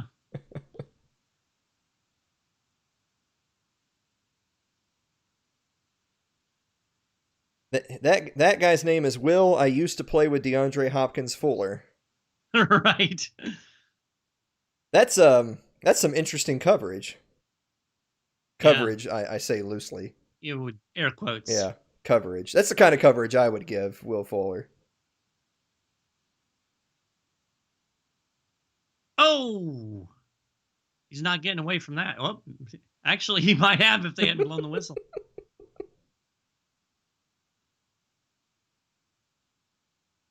Tough guy. Oh, that was Clemson on Clemson violence. Yeah, can't have that. No.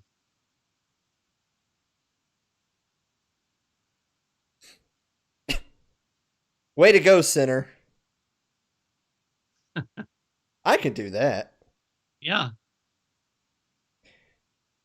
That was a well drawn up screen. Did you see how the defense? Yeah, that was nice.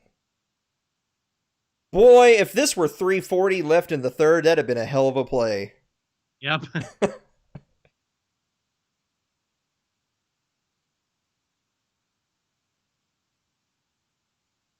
What'd they get for Hopkins? A pick.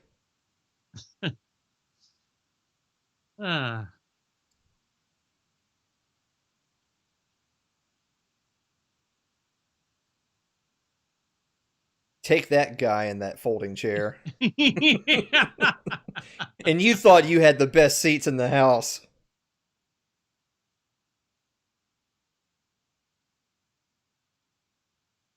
JJ's like, this is dumb. Well, they didn't want it to be dumb. They shouldn't have given up 31 points. Well, yeah, there you go. He's probably mad because he bet the over.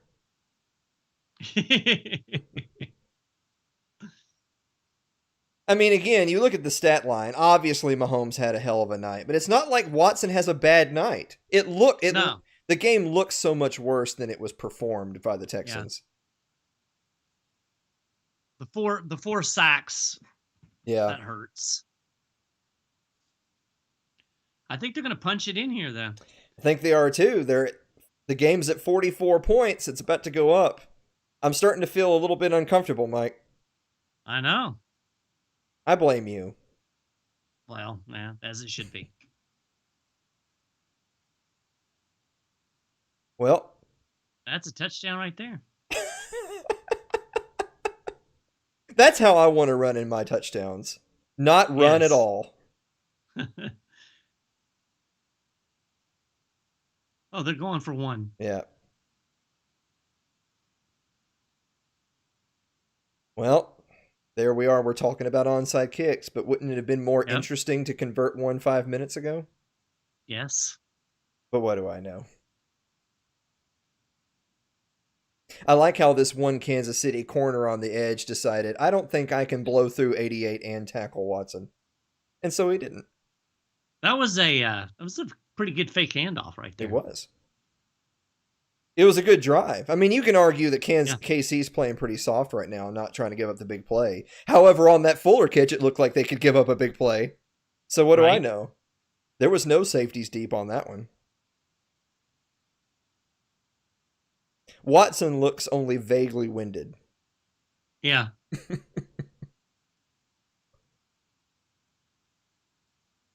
I like how Chris Collinsworth thinks that when you're still down multiple possessions, maybe you need the ball back. Jesus Christ. And there you have announcers say. Yeah, the caption will make this announcer say better when you see what the score was when he said it. Right. Yeah. Oh, look, it dropped to 99.8. Well, I'm glad they at least acknowledge this is a more winnable game than it was before. Right. So if they get the onside kick, then we'll have to see what that changes.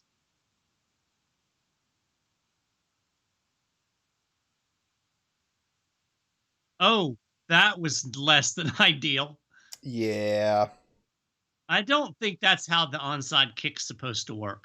Yeah. Well, I mean, it wasn't a good bounce, and the KC guys. So the KC gunners go up to set the blocks, and they leave that one guy behind to get the recovery. But the Texans basically make no effort past this point. They barely an effort at that point. It's a pretty good block there. It was.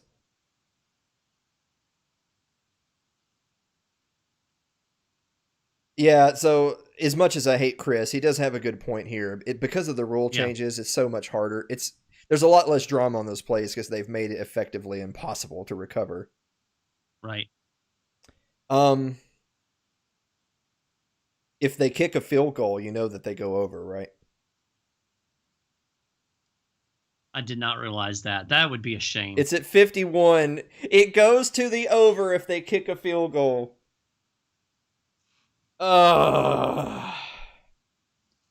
I just want. I'm glad I don't have any money on this. Remember, folks at home, you don't bet in the first few weeks. And this is why. By the way, we're back to we're back to 99.9. Yeah.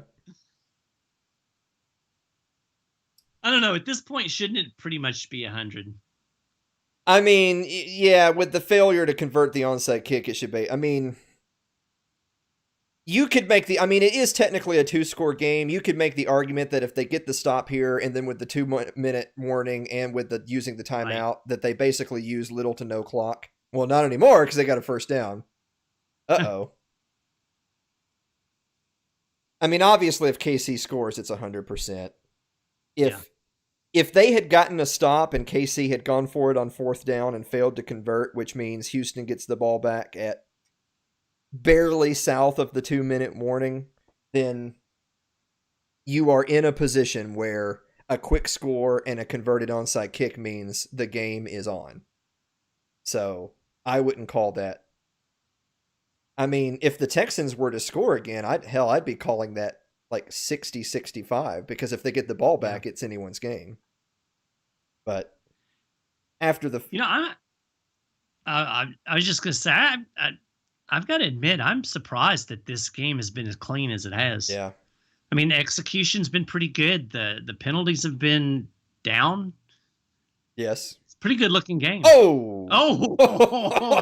Welcome to the NFL. I was just about to say they had a stat line there, like 22 for 150 something and a touchdown. What a great game. Until then. and then he died. I'd like to see that again. They need to show me that again. I know.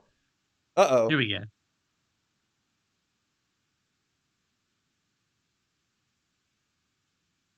Boom! Yeah, so he did spin out of the J.J. Watt tackle. It's just yes, he did. No one blocked the nose tackle. Yikes. That is a big man right there, too. That is the run stopper. And he stopped the run. He did.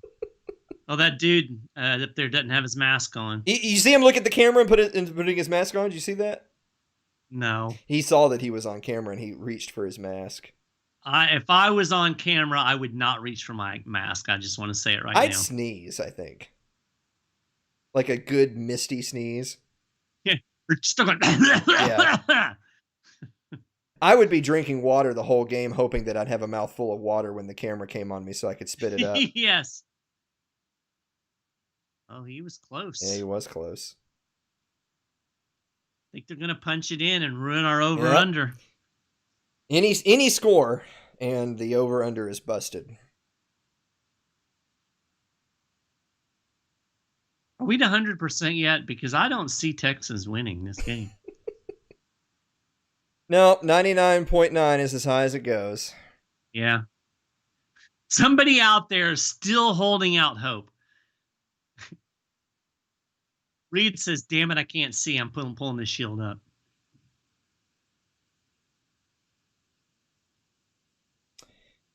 Man. Ouch.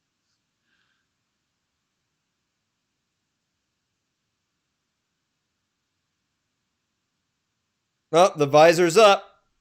Yep. That's why I said he can't Yep. see. He's like, I can't He's see. unleashed maximum Andy. If this field goal So- goes in, it's an over. I know. And that cry, it's like a million underbetters crying out in terror and suddenly silenced. Yep. If he shanks this, they're going to be partying like it's 1999. Or if it's blocked. Mm-hmm. If it's blocked and run back for a touchdown, then we still have a football game and everyone's uneasy. We do. If it's blocked and run back for a touchdown, what does the percentage drop to? 99.6. Michelle interviews the star of the game. I wonder who that'll be, other than Patrick Mahomes. I don't know. I hope it's the running back. I feel like he was a bigger star this game than Mahomes. So there's something you don't see every day. That's weird. Yeah. That would probably have been better with fans in those seats. Probably. And it's an And over! There's the over. What a disaster. Yeah. You know how we've talked in the past? We'll just ignore this nonsense. You know how we've talked in the past about how amazing it is at how accurate Vegas picks? Yeah. The over-under was 53.5 and it just landed on 54. Is that not almost scary? Yeah, it's crazy. How did they know? Eerie. Computers, man. Eerie. Don't you wish you just had one of those computers to run the season for you while you made bets? I'd like to have Yeah. that. Yeah. Shut up, Al. I will say also, by the way, there'll be people that look up the score tomorrow to have some water cooler talk, not having watched the game, and they'll think, well, at least it was competitive, but it really wasn't. No, it wasn't. Yeah, this was really a steamroll. Pretty dominating Kansas City performance. Yeah. The fighting Deshaun's just couldn't get it close enough. Late touchdown made it look more respectable. What do you think about the tarps over the front rows? I'm against anything other than fans. Amen. I support this sentiment.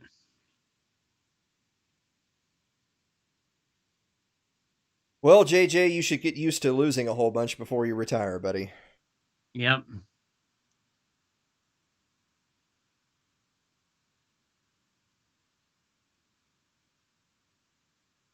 I'm so drunk. I know, right? I can barely understand what he's saying right now. I know.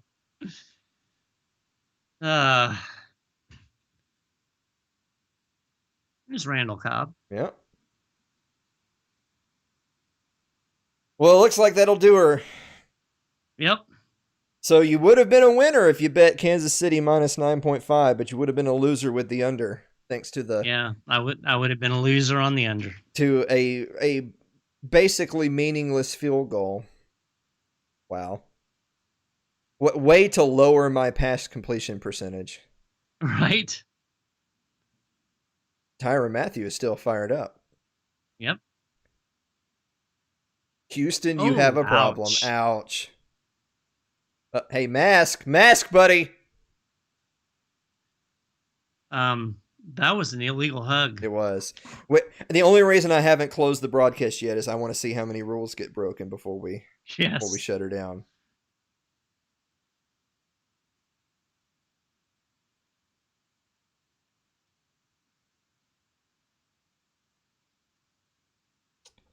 Well, while we're browsing over the what are they doing? Hugs. What are they doing? There's a hug. What are they doing? Handshakes. Up. You can't do this.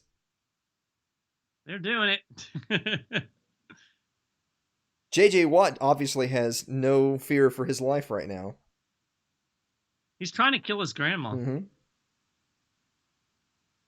Well, Mike Maharrey. Yeah. It wasn't the most exciting beginning of the season, but I can't say anything that we watched was particularly shocking. No, I'm pleased that we have football. Mm-hmm. Oh, look, 100%. They finally made it at end of game. Yes. I'm surprised. I kind of expected more of a train wreck. I'm sure we'll see some train wreck games come Sunday, but. So we'll take a really, really quick look. So because of the final couple of drives by the Texans in the fourth quarter, that evened up a lot of the stats, but don't let that fool you. Yeah. So total yards, 360 to 369. Total drives, 9 to 9. But you still look, though. I mean, even with the 2 fourth quarter drives, look at the time of possession. So 35 to 25. So, I mean, they maintained a solid 10-minute ahead in time of possession basically from the second quarter on. I mean, the Texans barely had the ball in the first half outside of one touchdown drive. Mm-hmm. And so obviously you see that 17-point second quarter for Kansas City. And that was effectively the end of the game right there. They went into halftime and you knew the Texans needed to come out swinging to have any chance. And they didn't. Nope. Mahomes, 24 of 32 for 211 and 3 touchdowns. I mean, for him, that's a pretty pedestrian game. Yeah, I mean, it's a solid game, but not gaudy by any stretch of the imagination. Watson, 20 of 32 for 253. He has the one pick that he got hit on. So more yardage, a lot of that in junk time. Right. So there's that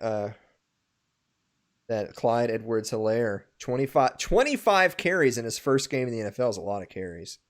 David Johnson only ended up with 11 carries. Huh. I mean, I guess because they were playing from behind, but he was having a lot of success, and then they just quit. 25 carries as in his first game as a rookie, 138 yards and a touchdown. Pretty good. Will Fuller, 8 catches for 112 yards. That's a great stat line other than, you're basically looking right there on game leaders. That's the entire Houston Texans roster right there, pretty much. Right. Pretty much. But other than that, it's a steamroll. So you look at the penalties, 5 for 37 to 1 for 5 for the Chiefs. They had the one turnover, the Texans did. They're outrushed. They end up edging in passing yards in junk time, but, and of course the sacks, the 4 sacks for Watson. He extended a lot of plays, but they didn't result in big gains. Right.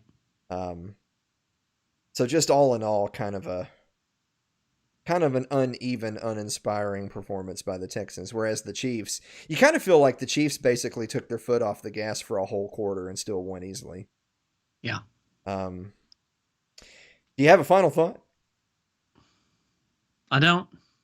I'm tired. I'm ready for bed. Well, I know you're ready for it, but we have to do this really quick.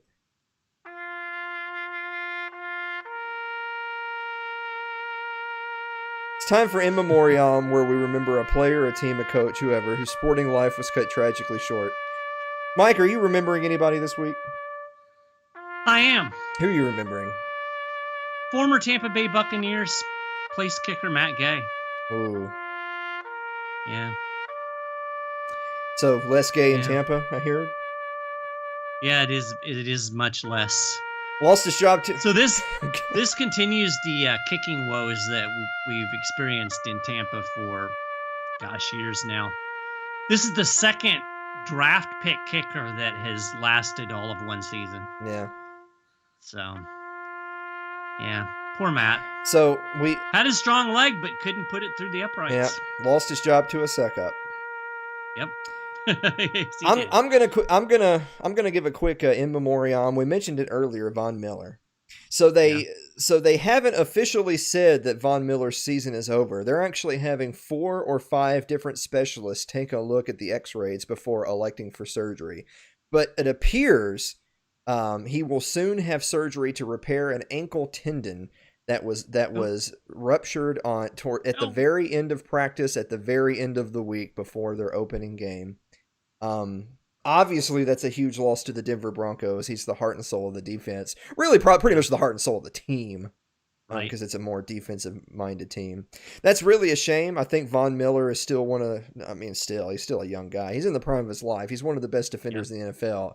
But, you heard his name every week when this was a team competing for Super Bowls. Now you don't hear it as much because, frankly, there just haven't been a competitive team the last few seasons since the end of the Manning era. But the Manning era ended a number of years ago now. Yeah, it's been a while. It's been a little while that the Broncos have been somewhat irrelevant. Kind of feel for Von Miller the same way we feel for J.J. Watt watching tonight's game, seeing him just kind of generally dejected on the sideline, knowing that the game is out of his hands. Yeah. So we will remember Von Miller and think to ourselves, I hope he gets mad and demands a trade. I'm thinking he should land in Dallas. What do you think? We'll take him in Tampa. I'm sure you would. But I called him. So now do you have a final thought? I still don't. Guys, thank you so much for listening. And I guess we'll be back with a regular sports ball next week. But we should schedule another one of these down the road. Yeah. This is fun. It is fun. It's like watching a game with your buddy and hanging out. Maybe we'll watch a game where one of the teams doesn't suck. That'd be good. Guys, thank you so much, and we will see you next week. Love me.